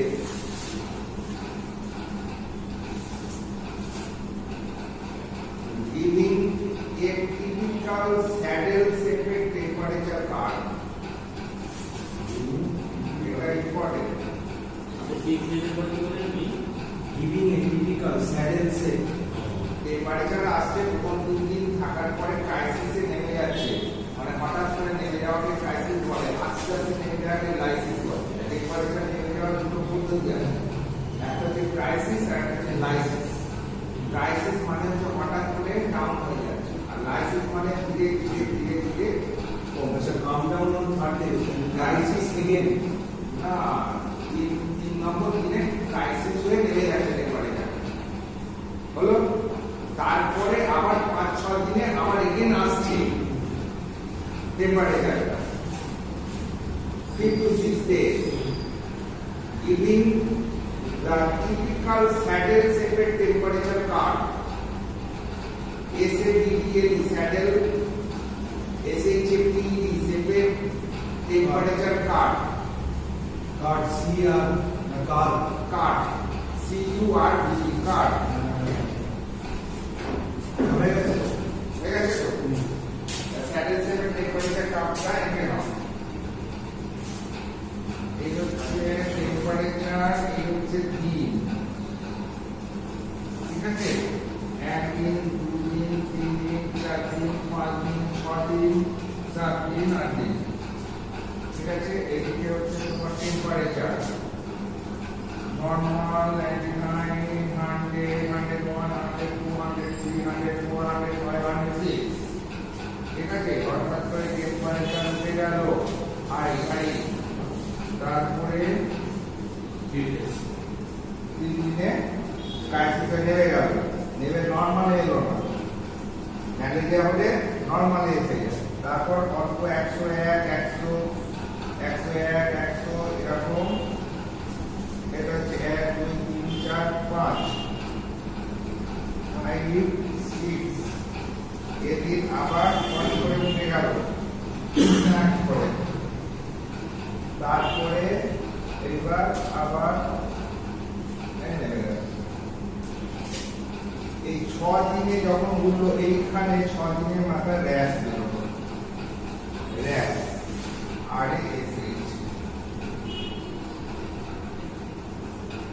এটাকে বলছে saddle shaped temperature ওদের ডেফিনেশনে বলেছিলাম বাইফেটিক ফেব্রুয়ারি condition বাইফেটিক মানে প্রথমে একবার জ্বর আসছে তারপরে অল্প অল্প জ্বর থাকে তারপরে আবার 5-6 দিনের মাথায় আবার হঠাৎ করে জ্বর আসছে র্যাশ বেরোচ্ছে তারপর আস্তে আস্তে কমে নর্মাল হয়ে যাচ্ছে এই হচ্ছে তোমার ডেঙ্গু ফিভারের কার্ড এই ডেঙ্গু ফিভারে যদি বলে স্যাডেল শেপেড টেম্পারেচার কার্ড কোন রোগে দেখতে পাওয়া যায় ডেঙ্গু রোগে dengue step ladder temperature pattern কোন রোগে দেখা যায় স্টেপ ল্যাডার মানে সিঁড়ির মতো in first week step ladder temperature in the first malaria first week ম্যালেরিয়ার টেম্পারেচার আছে কি প্রথম দিনে 100 তারপর দিনে 101 তারপর দিনে 102 তারপর দিনে 103 তারপর 104 এরকম ধাপে ধাপে প্রথম সপ্তাহটা এরকম বাড়তে থাকে তারপরে কন্টিনিউ ফিভারে পরিণত হয়ে যায় 103 104 105 104 সেকেন্ড উইক তারপর কার্ডিও থেকে আস্তে আস্তে কমতে থাকে তারপরে নরমাল হয় এই যে টেম্পারেচার প্যাটার্ন একে বলা হয় স্টেপ ল্যাডার প্যাটার্ন বুঝতে পেরেছো স্টেপ ল্যাডার ল্যাডার স্টেপ মানে সিঁড়ি সিঁড়ির মধ্যে ধাপে ধাপে উঠছে তো সেই দেখে বলে স্টেপ ল্যাডার প্যাটার্ন আচ্ছা এটা গেল টেম্পারেচার টিপিক্যাল র্যাশ টিপিক্যাল কি র্যাশ বলেছিলাম মডিউলিফর্ম র্যাশ অ্যাপিয়ার 2 নম্বরে লেখো typical morbilliform rash appear on 6th day of fever. On 6th day of fever.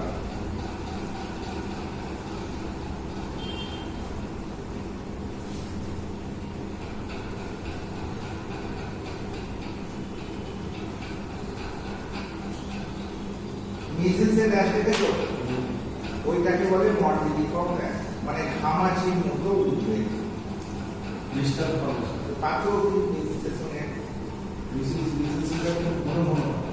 আর মিজেলসের না ভীষণ ঘন ঘন হবে একটা জায়গায় পুরো চাপ দিলে থাকে এটা তো হবে কিন্তু এটা জল থাকে না।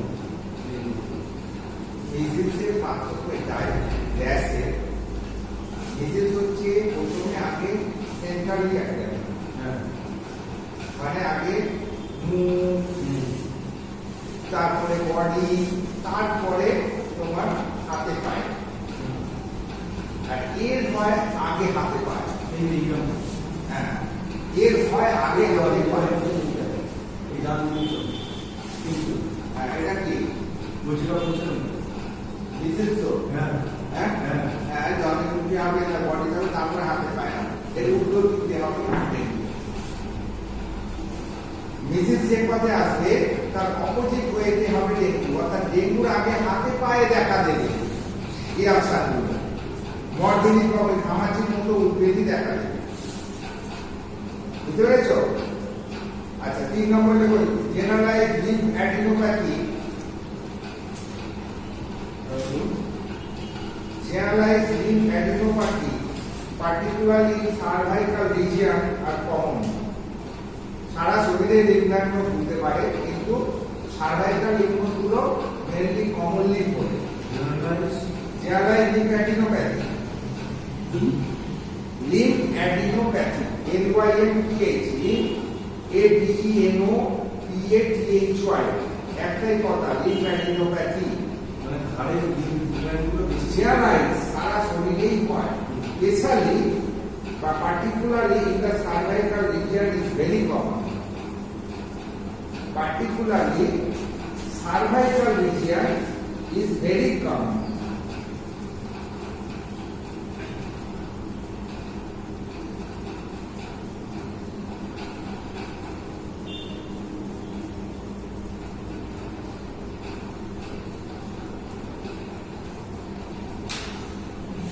হচ্ছে আরেকটা ইম্পর্টেন্ট হচ্ছে pulse source relative prediction pulse source দেখো তারপরে এক্সামিনেশনে কিছু পালস সোর্স রিলেটিভ প্রেডিকার্ডিয়া আচ্ছা রিলেটিভ প্রেডিকার্ডিয়া শুধু প্রেডিকার্ডিয়া নয়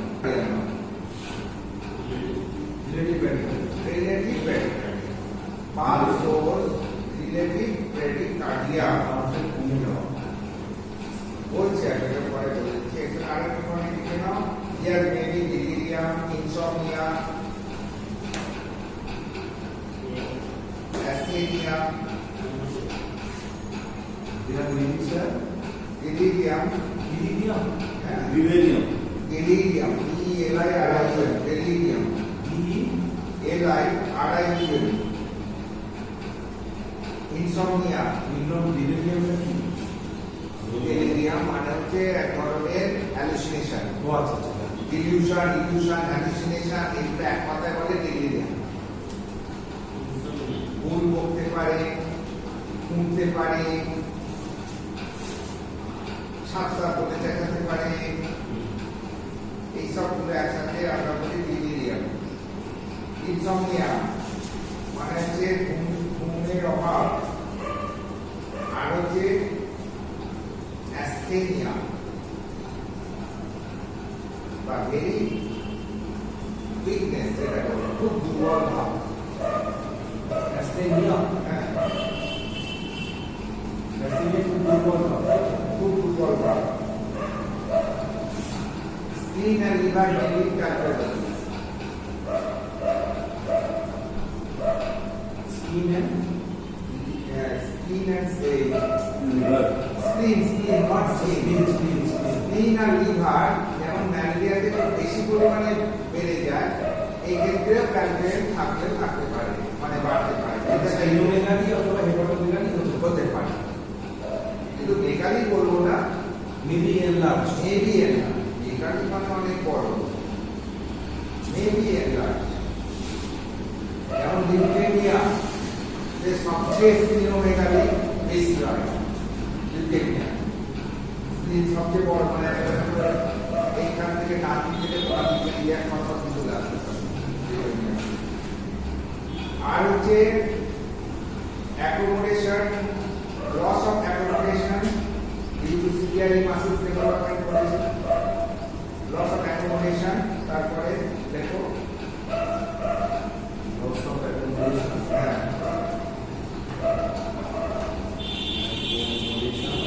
আর loss of accommodation due to ciliary muscles involvement due to ciliary muscles involvement in financial CI CILLA ROI CI involvement. এটা যদি কি হবে স্যার? চোখে মানে এই চোখের অ্যাকোমোডেশনে ডিফেক্ট হবে, মানে ঠিক মতো দেখতে পাবে না, অ্যাকোমোডেশন করতে পারবে না ঠিক মতো। আর এই ভাইরাসটা চোখের সিলিয়ারি মাসলসের ইনভলভ আছে, এদের একটু অর্থকাল পেইন হয় যেমন, তার সঙ্গে অ্যাকোমোডেশন যখন এক্সামিনেশন করবো সেখানে অ্যাকোমোডেশনের ডিফেক্ট ধরা পড়বে। আর হচ্ছে gastrointestinal hemorrhage, bleeding gum, bleeding from nose, etc. may be present in severe cases. Hemorrhagic manifestation এক কথা যদি এতগুলো মনে রাখতে পারো, বলে in severe cases hemorrhagic manifestation may be found. সেইটাই হ্যামারেজ ম্যানিফেস্টেশন হলো দেখতে পারে, পায়খানার সঙ্গে রক্ত করতে পারে, পেচ্ছাপের সঙ্গে রক্ত করতে পারে, নাক দিয়ে রক্ত করতে পারে, ব্লিডিং গাম হতে পারে। কেন? হ্যাঁ, এটা হচ্ছে লাস্ট। কেন কেন হয় এগুলো? নামটা ধরুন haemorrhage manifestation haemorrhagic manifestation maybe found. এবার হেমারেজিক ম্যানিফেস্টেশন বলতে কি বলবো? ইউরিন দিয়ে ব্লাড বেরিয়ে যেতে পারে, পায়খানা দিয়ে ব্লাড বেরোতে পারে, ব্লিডিং গাম হতে পারে, প্রিটেকিয়াল হেমারেজ হতে পারে, চামড়ার নিচে ওইরকম কালো কালো যে একটু আগে যে পড়াচ্ছিলাম কনফিউশন ব্লিজ ও ধরনের ইউরিটি যা বলেছিলাম, ওই রকম জ্ঞান্ত অবস্থায় এরকম রক্ত স্কিনের নিচে জমে যেতে পারে বা টিউবার হেমারেজ। এটা আমাদের ডেইলিতে দেখতে পাই আমরা। কেন হয় বলতো? due to hypoconstitution and low platelet count. Low platelet countটা এই রোগে, এই জ্বরে platelet countটা ড্রাস্টিক্যালি ডিমিনিশ করে যায়, কমে যায় কোনো কোনো ক্ষেত্রে, সব ক্ষেত্রে নয়, কমে যায় এবং তার জন্য কি হয়? ব্লাড ভলিউম আমাদের মানে ডিহাইড্রেশন দেখা যায় শরীরে, প্রচুর পরিমাণে সেলুলার ওয়াটার লস দেখা যায়, মানে lack of intake of water by the cell, cellular uptake of water less হয়ে যায়, যার জন্য অ্যাপারেন্টলি মানে তোমার ডিহাইড্রেশন হয়, এই ইনফেকশনটা হওয়ার জন্য। তারপরে কি হয়? হিমোকনসেন্ট্রেশন হয়ে পড়ে, মানে রক্তে ইসিবি বেড়ে যায়। হিমোকনসেন্ট্রেশন দুটো কি করে? আমরা যখন ব্লাড এক্সামিন করবো ইসিবিটা বেড়ে যাবে, তাহলে বুঝতে পারবো লিকুইডের পরিমাণ কমে গিয়ে সেলুলার এলিমেন্ট বেড়ে গেছে, তাই তো ইসিবিটা বেশি হয়েছে প্লাজমা তুলনায়, বুঝতে পেরেছো? আর আমরা কি দেখি? আমরা রক্তটা দেখি, রক্ত টেস্ট করতে দিই, ব্লাড টেস্ট করতে দিই, তাই তো? হ্যাঁ, ব্লাড টেস্টে আমরা ইনভেস্টিগেশনটা ব্লাড টেস্ট বেড়ে গেলে তো স্যার ব্লাড ভলিউম কমে যাবে। হ্যাঁ তাই তো? হ্যাঁ, সেগুলো তো চিকিৎসা আছে ম্যানেজমেন্টে। মানে এখানে যদি লো level of the platelet count, হ্যাঁ, যার জন্য ব্লাডের ভলিউম কমে যায়, তাই তো? ব্লাড ভলিউম কমে ব্লাড যায়, ব্লাড ভলিউম কমে ডিহাইড্রেশন, একটা সেলুলার ডিহাইড্রেশন হবে এই রোগটা আমাদের পরে।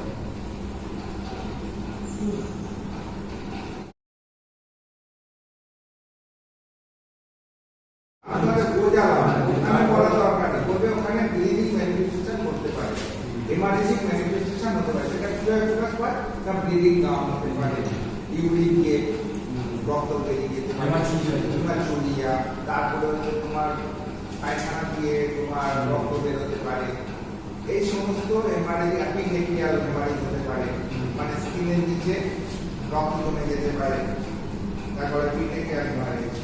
এই সবগুলোকে আমরা বুঝতে পারি যে হেমারেজিক ম্যানিফেস্টেশন করছে, কারণ এটা বিপদের সম্ভাবনা আছে।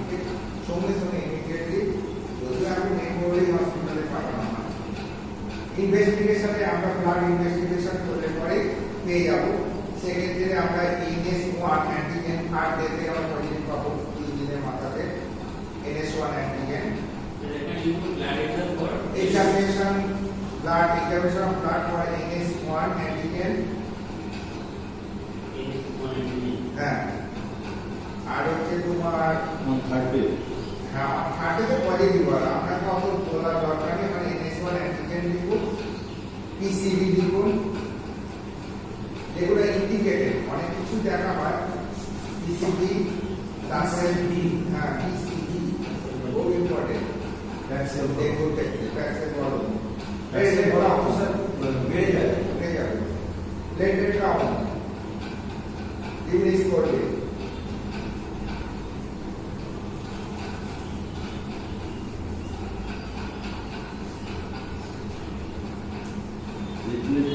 প্লেটেড কাউন্ট ইসিজি আর এনএস1 এই তিনটে মেন ডেঙ্গুর জন্য দরকার সেই তিনটে লিখে দেবে এছাড়াও এর সঙ্গে তোমার পটাশিয়াম অনেক সময় পটাশিয়াম লেভেল কমে যায় কারো সোডিয়াম লেভেল কমে যায় ব্লাড প্রেশার কমে যায় অনেক ক্ষেত্রে এবারে যে ম্যানেজমেন্ট এই রোগটার কোনো স্পেসিফিক চিকিৎসা নেই মেনলি সিম্পটোম্যাটিক চিকিৎসা সেই জন্যে তোমার জ্বর কমাবার জন্য আমরা প্যারাসিটামল ইউজ করি মেন হচ্ছে প্যারাসিটামল আর হচ্ছে আইভি ফ্লুইড রিহাইড্রেশন প্যারাসিটামল 1 নম্বর চিকিৎসা 2 নম্বর রিহাইড্রেশন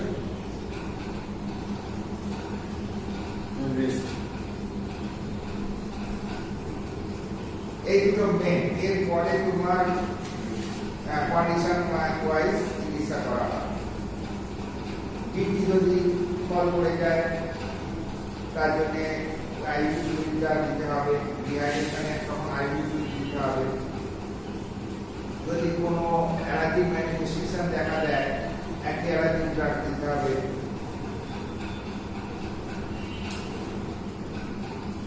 কেন মস্কিটো নেট ইউজ করতে হবে যাতে কিনা এই ডেঙ্গুটা স্প্রেড না করে সেই জন্য রুগী must be isolated in a room along with mosquito net এটা একটা ম্যানেজমেন্টের মধ্যে পড়ে তার মানে পিসিবি দিতে হবে রিহাইড্রেশন করতে হবে অ্যান্টিঅ্যালার্জিক ওষুধ দিতে হতে পারে আর মস্কিটো নেট ইউজ করবে আর প্রচুর পরিমাণে জল খেতে দিতে হবে আর ফলমূলগুলো খেতে দিতে হবে যেটা অ্যান্টিঅক্সিডেন্ট আছে বেশি শসা আপেল পেয়ারা মৌসুমী লেবু এই সমস্ত ফলগুলো খেতে দিতে হবে সাইট্রাস জাতীয় সাইট্রাস অ্যান্টিঅক্সিডেন্ট আছে যেগুলোতে বেশি সাইট্রাস শুধু মৌসুমী বললাম শসা তো সাইট্রাস নয় আপেল সাইট্রাস নয় পেয়ারা আপেল শসা মৌসুমী লেবু এগুলো খুব মানে এর ক্ষেত্রে ইম্পর্টেন্ট আর যেহেতু এটা ডিহাইড্রেট হচ্ছে মানে ইমিউনিটি পাওয়ারকে বাড়াতে হবে এই জন্য তোমার জুস চিকেন জুস তারপরে হচ্ছে তোমার সবজি বেশি পরিমাণে সবজি এগুলো ভেজিটেবলস এগুলো দিতে হবে এই গেল ম্যানেজমেন্ট ঠিক আছে ইনভেস্টিগেশন আর ম্যানেজমেন্ট মেনলি প্রোটিন ডায়েটটা দিতে হবে প্রোটিন ডায়েট আর ফ্লুইড আর অ্যান্টিঅক্সিডেন্ট যুক্ত ফল এই কটা জিনিস লাগে চিকিৎসা স্পেশালি কিছু নেই এবার এর সঙ্গে সিম্পটোম্যাটিক যদি নসিয়া হয় নসিয়ার ওষুধ ভমিটিং হলে ভমিটিং এর ওষুধ এই সময় অ্যান্টিবায়োটিক চলবে না না একদম ইভেন কোনো এনআইএসটিও চলবে না নন স্টেরয়েড প্যারাসিটামল ছাড়া অন্য কোনো ড্রাগ করে অ্যান্টিবায়োটিক অ্যাসপিরিন তারপরে আরো হিমোসুলাইডিয়াস ভেরি গুড ওতে কি হয় ওরা প্লেটের কাউন্টকে মোর ডিক্রিজ করে দেয় তারপরে ব্লিডিং ম্যানিফেস্টেশন দেখা দিতে পারে বুঝতে পেরেছো অর্থাৎ ডেঙ্গু একটা মানে এর স্টেরয়েড মানে একটা বেশ খতরনাক যদিও বলছে ডেঙ্গু খতরনাক না ম্যালেরিয়া বলছে একটা কিন্তু ডেঙ্গুর যে ইনফেকশন রেট এই ম্যালেরিয়ার ইনফেকশন রেট ডেঙ্গুর থেকে 100 গুণ বেশি ওই যে ডেঙ্গু মস্কিটো মানে ইডিপ মস্কিটো 100 জনকে কামড়ালে 20 জনের ডেঙ্গু হয় আর 20 জনের মধ্যে মাত্র 3 জনের ডেঙ্গু সিভিয়ার স্টেজ হয়। ভাইরাস অ্যাকসেপ্টন ম্যালেরিয়া মশা যদি কামড়ায় তা 80 জনের ম্যালেরিয়া হয়। That is why malaria is more dangerous than dengue. এই কথাই বুঝতে পেরেছি? মশা খুব কম কামড়াতে পারে, মানে 100 জনকে যদি ডেঙ্গু মশা কামড়ায় সেখানে 80 জনের কোনো সিমটমই দেখা দেবে না, মাত্র 20 জনের সিমটম দেখা যায়। আর এই 20 জনের মধ্যে মাত্র 3 জন কমপ্লিকেটেড জোনে যায়, আর 17 জন এমনি ম্যানেজমেন্টে ভালো হয়ে যায়, জল আর প্যারাসিটামল। ওই হেমাটেজিক হ্যান্ড ব্যাপারগুলো কমপ্লিকেটেড জায়গায় মাত্র 3 জন তা ওদের দোষে হয়। সে ননস্টেরয়েড অ্যান্টিবায়োটিক ডাল দিয়েছিল বা অ্যান্টিবায়োটিক হ্যামাটার খেয়েছিল, হ্যাঁ প্রথম দিকে সেটা পিছিয়ে গেছে, গিয়ে ওই পেটে চলে গেছে। সে যদি অনলি বেড রেস্ট আর ওয়াটার ইনটেক আর ওই জ্বর এলে যন্ত্রণাগুলো রিলিফের জন্য অনলি শুধু প্যারাসিটামল খেয়ে থাকতো, তবে 7 দিনই দাঁড়িয়ে যেত, কিছুই হতো না। আইসোলেশনটা মাস্ট, রেস্টটা মাস্ট, কারণ দুর্বলতা একটা বিশাল ব্যাপার, ডেঙ্গুতে প্রচন্ড শরীরকে দুর্বল করে দেয়। ইভেন আফটার রিলিভও প্রায় 3 থেকে 4 সপ্তাহ মানে অ্যাসিনিয়াটা পারসিস্ট করে, দুর্বলতাটা পুরো। যদি সিম্পল হয়, কমপ্লিট করলে প্রায় 3 মাস 6 মাস সোজা হতে লেগে যায়, বুঝতে পেরেছো? মানে এমন চলবে মনে হয় মাতাল চলছে, কিন্তু যখন ভালো হয়ে গেল, কমপ্লিকেটেড হয়ে যখন ভালো হয় না, তাদের হাল 3 থেকে 6 মাস খারাপ হয়। তাদেরকে মানে 3 মাস তারা কোনো জবে যেতেই পারে না। স্যার বলছি কোনো পেশেন্ট কিন্তু দেখবেন অবস্থায় ডেঙ্গু হয়, পেইনকে এর বলছি কি ট্রান্সমিশন যেমন বললাম লো, এর মানে প্রেগন্যান্সি এর ভার্টিক্যালি ট্রান্সমিটেড হতে পারে, যে জায়গাটা আমি বলিনি তোমাদের। ডেঙ্গু যেমন এইডস ভাইরাস, যেমন এইচআইভি যেমন ভার্টিক্যাল ট্রান্সমিশন আছে, ডেঙ্গুও কিন্তু ভার্টিক্যাল ট্রান্সমিশন আছে। মানে মা যদি প্রেগন্যান্ট মায়ের যদি ডেঙ্গু হয়ে যায়, সেটা থেকে বাচ্চাটা বেড়ে যে বড় বাচ্চাটার মধ্যে সেও ডেঙ্গুতে এফেক্টেড হয়ে যায়। তার ক্ষেত্রে কি ট্রিটমেন্ট? হ্যাঁ, তার ক্ষেত্রে বাচ্চাকে নষ্ট হয়ে গেলে একটু পেশেন্টগুলো চিকিৎসা নেই। হ্যাঁ, এবার ঈশ্বর রাখবে, থাকবে, খুব ভালো হয়ে গেল, ভালো হয়ে যাবে, এরকম ব্যাপার। বুঝতে পেরেছো? মা যদি কমপ্লিকেটেড জোনে না যায়, বাচ্চা কিছু হবে না। বাচ্চা ভালো হয়েছে 1 সপ্তাহ থেকে 10 দিনের রোগ, এমনি 1 সপ্তাহে ভালো হয়ে যাবে। পেঁপে পাতার রসও খেতে হবে না, কিছু খেতে হবে না।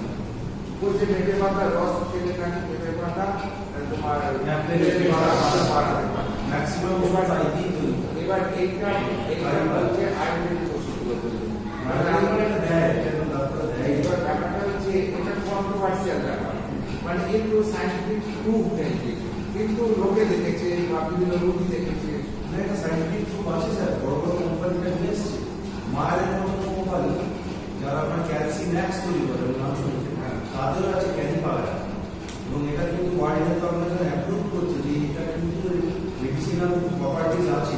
আবার অনেক ডাক্তার বলছে এটা খাওয়ার জন্য তার গ্যাস্ট্রোইন্টেস্টাইনাল ইনফেকশন হতে পারে, সেটা থেকে তার ডায়রিয়া, ডাক্তার বলছে যে কথা বলা সবই হাইপোথেটিক হয়। সব কিছু তাই। এর ব্যাপারটা হচ্ছে এটা এরা করেছে বটে ওষুধ, কিন্তু সাইন্টিফিক্যালি যেমন মানে প্রুফ যেটাকে বলে সেইটা করে দেখানো। আপনি একটা ডাক্তারকে বলুন সর্দি কাশির সময় অ্যাম্ব্রক্সল কাপসিরাপ দিবে, আপনি বলুন বাসক পাতা 10 মিনিট, ডাক্তার বলবে না। আপনি অ্যাম্ব্রক্সলের সোর্স অফ অ্যাম্ব্রক্সল দেখুন, একটা ভ্যাকসিন সেটা আছে বাসক পাতা। বাসক ছাড়া কিন্তু বাসক যখন আপনি ডাক্তারকে খেতে বলবেন তখন বাসক ডাক্তার বলবে না। ব্যাপারটা কেন বলেন? সেই কেমিক্যাল কম্পাউন্ডটা পরে বিশ্বাস করে এখানে একটা ডোজ মেনটেন হচ্ছে, হ্যাঁ। এখানে তুমি কটা পাতা না, গোড়াবে, এখানে কতটা সেই খাবে, সেখানে। সেটা তো কিছু নেই। না। তবে সেখানে তো এগুলো ডোজ হয়ে যেতে পারে। তো যেমন ওষুধ যেমন উপকার করতে পারে একটা ডোজে, সেরকম তার থেকে বেশি ডোজ হয়ে গেলে সে অপকার করতে পারে। যেমন অসীমন তারা সেই এককালে বলে একটা তুলসী বর্তমান ওটাও কিন্তু আপনার এই মানে অ্যাম্ব্রক্সল। আরে আমাদের বাবা কাকারা ঠাকুমারা কি করেছেন, বাসক পাতা, তুলসী পাতা, হ্যাঁ পিপুল পাতা এবং দিয়ে রস করে খাইয়ে খাইয়ে তো কাশি ভালো করেছে। ঠিক না, এখনো আমি আমার বাড়িতে বাসক হ্যাঁ বাসটা দারুণ। আমার যদি সর্দি ফর্দি করে আমি কোনো ওষুধপত্র খাই না, ওই অল্প মাছের পাতা রস ওতে আদা মধু আদা একটা বেটা যেমন খুব সুন্দর বানিয়ে যায়, অল্প অল্প করে খাই 3-4 দিন খাই। দারুণ কিন্তু। এবার এখানে কি হচ্ছে, আমি নিজের মতো করে আমি পরিমাণ মতো ভাবে খাচ্ছি, এবার এটা তো সবাই তো নাও বুঝতে পারে, সেটার মাত্রাটার একটা ব্যাপার থেকে যায়, যেটা এই কোটকাতে সেটা মেনটেন করা যায় না। না ডোজিং কিন্তু ডোজ কোনো ডোজিং শিডিউল না, ওই জন্য এরা দেয় তার কিছু নেই। এবার কারো কতটা ডোজ লাগবে সেই অনুযায়ী সাইন্টিফিক্যালি সেখানে প্রুফ নেই, এই অ্যাঙ্গেলে বলছে প্রুফ নেই। দেখুন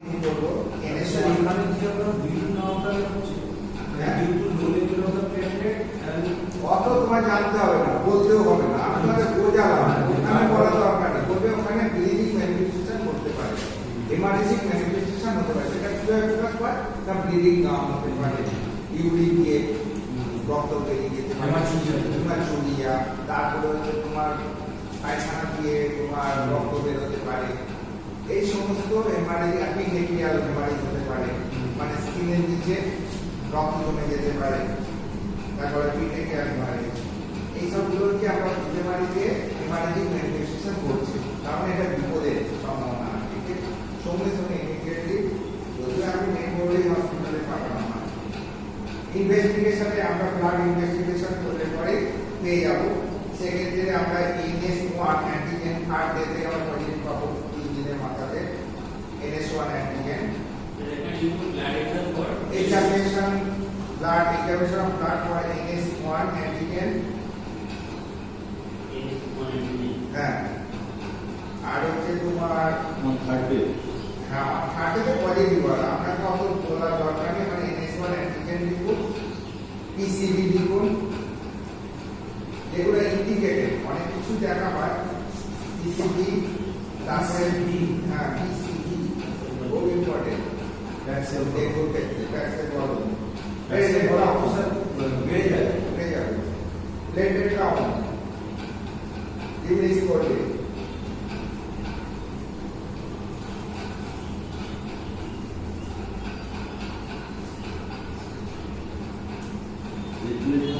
প্লেটেড কাউন্ট ইসিজি আর NS1 এই তিনটে মেন যেগুলোর জন্য দরকার, সেই তিনটে লিখে দেবে।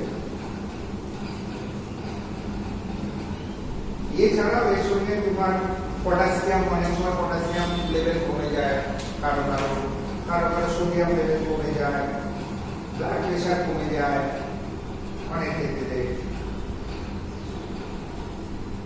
আচ্ছা, এবারে যে ম্যানেজমেন্ট, এই রোগটার কোনো স্পেসিফিক চিকিৎসা নেই, মেনলি সিম্পটোম্যাটিক চিকিৎসা, সেই জন্যে তোমার জ্বর কমাবার জন্য আমরা প্যারাসিটামল ইউজ করি, মেন হচ্ছে প্যারাসিটামল আর হচ্ছে আইভি ফ্লুইড। রিহাইড্রেশন, প্যারাসিটামল 1 নম্বর চিকিৎসা, 2 নম্বর হচ্ছে রিহাইড্রেশন।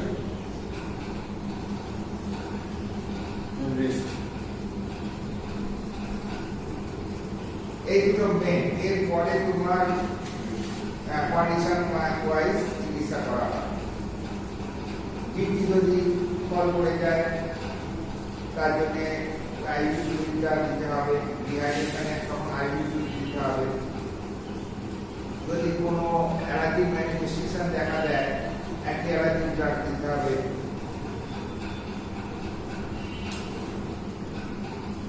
যেন মসকিটো নেট ইউজ করতে হবে যাতে কিনা এই ডেঙ্গুটা স্প্রেড না করে, সেই জন্য রুগী must be isolated in a room along with mosquito net. এটা একটা ম্যানেজমেন্টের মধ্যে পড়ে। তার মানে PCV দিতে হবে, রিহাইড্রেশন করতে হবে, অ্যান্টি অ্যালার্জিক ওষুধ দিতে হতে পারে, আর মসকিটো নেট ইউজ করবে,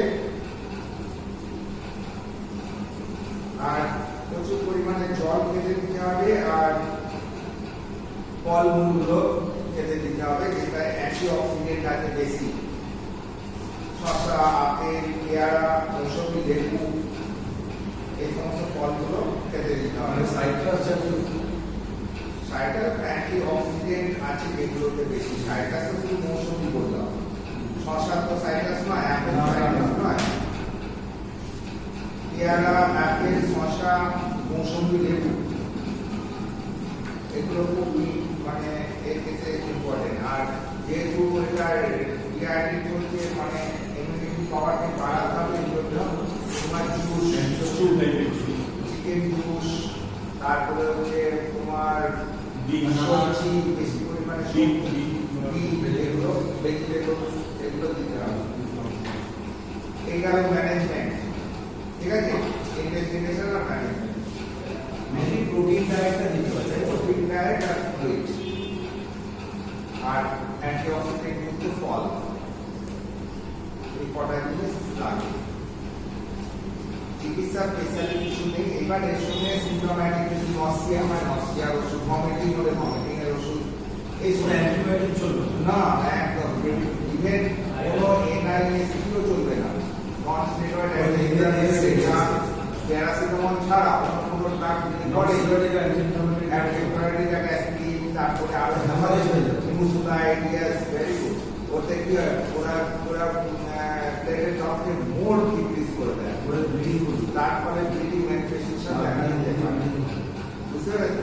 অর্থাৎ ডেঙ্গু একটা মানে এর কোনো স্টেরয়েড বা কোনো কিছু না।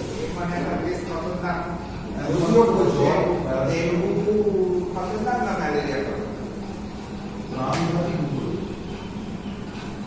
বলছে একটা ম্যালেরিয়া বলছে ডেঙ্গু তো পার্টিকুলার ওষুধ। কিন্তু ডেঙ্গু যে ইনফেকশন রেট এই আপনার ম্যালেরিয়ার ইনফেকশন রেট ডেঙ্গুর থেকে 100 গুণ বেশি। বলছে ডেঙ্গু মসকিউটো মানে ইজিপ মসকিউটো এক সেকেন্ডে কামড়ালে 20 জনের ডেঙ্গু হয়, আর 20 জনের মধ্যে মাত্র 3 জনের ডেঙ্গুর সিভিয়ার স্টে হয়। ভাইরাস এক সেকেন্ড ম্যালেরিয়ার মশা যদি কামড়ায় তা 80 জনের ম্যালেরিয়া হয়। That is why malaria is more dangerous than dengue. এই কথাই বুঝতে পেরেছো? মশা খুব কম কামড়াতে পারে, মানে 100 জনকে যদি ডেঙ্গু মশা কামড়ায় সেখানে 80 জনের কোনো সিমটমই দেখা দেবে না, মাত্র 20 জনের সিমটম দেখা যায়। আর এই 20 জনের মধ্যে মাত্র 3 জন কমপ্লিকেটেড জোনে যায়, আর 17 জন এমনি ম্যানেজমেন্টে ভালো হয়ে যায়, জল আর প্যারাসিটামল। ওই হেমাটেজিক ব্যাপারগুলো কমপ্লিকেটেড জায়গায় মাত্র 3 জন কাউদের দোষে হয় সে নন স্টেরয়েড অ্যান্টিবায়োটিক ড্রাগ দিয়েছিল বা অ্যান্টিবায়োটিক হ্যামাজার দিয়েছিল, হ্যাঁ প্রথম দিকে সেটা পিছিয়ে গেছে, গিয়ে ওই এতে চলে গেছে। সেই যদি অনলি বেড রেস্ট আর ওয়াটার ইনটেক আর ওই জ্বর এলে যন্ত্রণাগুলো রিলিফের জন্য অনলি শুধু প্যারাসিটামল খেয়ে থাকতো, তবে 7 দিনই দাঁড়িয়ে যেত, কিছুই হতো না। আইসোলেশনটা মাস্ট, রেস্টটা মাস্ট, কারণ দুর্বলতা একটা বিশাল ব্যাপার, ডেঙ্গুতে প্রচন্ড শরীরকে দুর্বল করে দেয়। ইভেন আফটার রিলিভও প্রায় 3 থেকে 4 সপ্তাহ মানে অ্যাসথেনিয়াটা পারসিস্ট করে, দুর্বলতাটা পুরো। যদি সিম্পল হয় কমপ্লিট করলে প্রায় 3 মাস 6 মাস সোজা হতে লেগে যায়। বুঝতে পেরেছো? মানে এমন চলবে মনে হয় মাতাল চলছে, কিন্তু যখন ভালো হয়ে গেল কমপ্লিকেটেড হয়ে যখন ভালো হয় না, তাদের হাল 3 থেকে 6 মাস থাকে, তাদেরকে মানে 3 মাস তারা কোনো জবে যেতেই পারে না। আচ্ছা স্যার, বলছি কোনো পেশেন্ট কিন্তু প্রেগনেন্ট অবস্থায় ডেঙ্গু হয়, পেইন্টে এর বলছি কি ট্রান্সমিশন যেমন বললাম লো, এর মানে প্রেগনেন্সি ভার্টিক্যালি ট্রান্সমিটেড হতে পারে, যে জায়গাটা আমি বলিনি তোমাদের। ডেঙ্গু যেমন এইডস ভাইরাস, যেমন এইচআইভি যেমন ভার্টিক্যাল ট্রান্সমিশন আছে, ডেঙ্গুও কিন্তু ভার্টিক্যাল ট্রান্সমিশন আছে। মানে মা যদি প্রেগনেন্ট মায়ের যদি ডেঙ্গু হয়ে যায়, সেটা থেকে বাচ্চাটা বেড়ে যে বড় বাচ্চাটার মধ্যে সেও ডেঙ্গুতে এফেক্টেড হয়ে যায়। তার ক্ষেত্রে কি ট্রিটমেন্ট করবে? হ্যাঁ, তার ক্ষেত্রে বাচ্চাকে নষ্ট হয়ে একটু পেশেন্টগুলোর চিকিৎসা নেই। হ্যাঁ, এবার ঈশ্বর রাখবে, থাকবে, ও ভালো হয়ে গেল, ও ভালো হয়ে যাবে, এরকম ব্যাপার। বুঝতে পেরেছো? মা যদি কমপ্লিকেটেড জোনে না যায় বাচ্চা কিছু হবে না। বাচ্চা ভালো হয়ে যাবে 1 সপ্তাহ থেকে 10 দিনের রোগ, এমনি এমনি 1 সপ্তাহ ভালো হয়ে যাবে। পেঁপে পাতার রসও খেতে হবে না, কিছু খেতে হবে না। বলছে পেঁপে পাতার রস খেলে নাকি পেঁপে পাতা তোমার বাড়াতে পারে। ম্যাক্সিমাম ওভার আইডি তৈরি করে। এবার এইটা হচ্ছে আয়ুর্বেদিক ওষুধগুলো তৈরি করে। মানে আমরা এটা দেয়, এটা ডাক্তার দেয়। এইবার ব্যাপারটা হচ্ছে এটা কন্ট্রোভার্সিয়াল ব্যাপার, মানে একটু সাইন্টিফিক প্রুফ নেই, কিন্তু লোকে দেখেছে বা বিভিন্ন রোগী দেখেছে। না, এটা সাইন্টিফিক খুব আছে স্যার, বড় বড় কোম্পানিটা নিয়ে এসছে। মায়ের মতো কোম্পানি যারা আপনার ক্যালসিম্যাক্স তৈরি করে তাদের আছে ক্যালিপারা, এবং এটা কিন্তু ওয়ার্ল্ড হেলথ অর্গানাইজেশন অ্যাপ্রুভ করছে যে এটা কিন্তু মেডিসিনাল প্রপার্টিজ আছে। আবার অনেক ডাক্তার বলছে এটা খাওয়ার জন্য তার গ্যাস্ট্রিক ইনফেকশন হতে পারে, সেটা থেকে তার ডায়রিয়া, ডাক্তার ওদের যে কথাবার্তা সবই হাইপোথেটিক হয়। সব কিছু তাই। এর ব্যাপারটা হচ্ছে এটা এরা করেছে বটে ওষুধ, কিন্তু সাইন্টিফিক্যালি যেমন মানে প্রুফ যেটাকে বলে সেইটা করে দেখানো। আপনি একটা ডাক্তারকে বলুন সর্দি কাশির সময় অ্যাম্ব্রক্সল কাপসিরাপ দিবে, আপনি বলুন বাসক পাতা রস খেলে, ডাক্তার বলবে না। আপনি অ্যাম্ব্রক্সলের সোর্স অফ অ্যাম্ব্রক্সল দেখুন, 11টা ভ্যাকসিন। সেটা আছে বাসক পাতা, বাসক ছাড়া কিন্তু বাসক যখন আপনি ডাক্তারকে খেতে বলবেন তখন বাসক ডাক্তার বলবেন না। ব্যাপারটা কেন বলেন তো? সেই কেমিক্যাল কম্পাউন্ডটা করে বিশ্বাস করে এখানে একটা ডোজ মেনটেন হচ্ছে, হ্যাঁ। এখানে তুমি কটা পাতা না, ডোরাবে, এখানে কতটা সেই খাবে, সেখানে। সেটা তো কিছু নেই। না। তাহলে সেখানে তো এগুলো ডোজ হয়ে যেতে পারে। তো যেমন ওষুধ যেমন উপকার করতে পারে একটা ডোজে, সেরকম তার থেকে বেশি ডোজ হয়ে গেলে সে অপকার করতে পারে। যেমন অসীমম তারা সেই একটাকে বলে একটা তুলসী ওটাও কিন্তু আপনার এই মানে অ্যাম্ব্রক্সল। আরে আমাদের বাবা কাকারা ঠাকুমারা কি করেছে, বাসক পাতা, তুলসী পাতা, হ্যাঁ পিপুল পাতা এগুলো দিয়ে রস করে খাইয়ে খাইয়ে তো কাশি ভালো করেছে। কিনলাম এখনো আমি আমার বাড়িতে বাসক পাতা হ্যাঁ, বাসক দারুণ। আমার যদি সর্দি ফর্দি করে আমি কোনো ওষুধপত্র খাই না, ওই অল্প বাসক পাতার রস ওতে আদা, মধু, আদা একটা বেটা যেমন বহু সুন্দর বানিয়ে দেয়, অল্প অল্প করে খাই, 3-4 চামচ খাই। দারুণ কিন্তু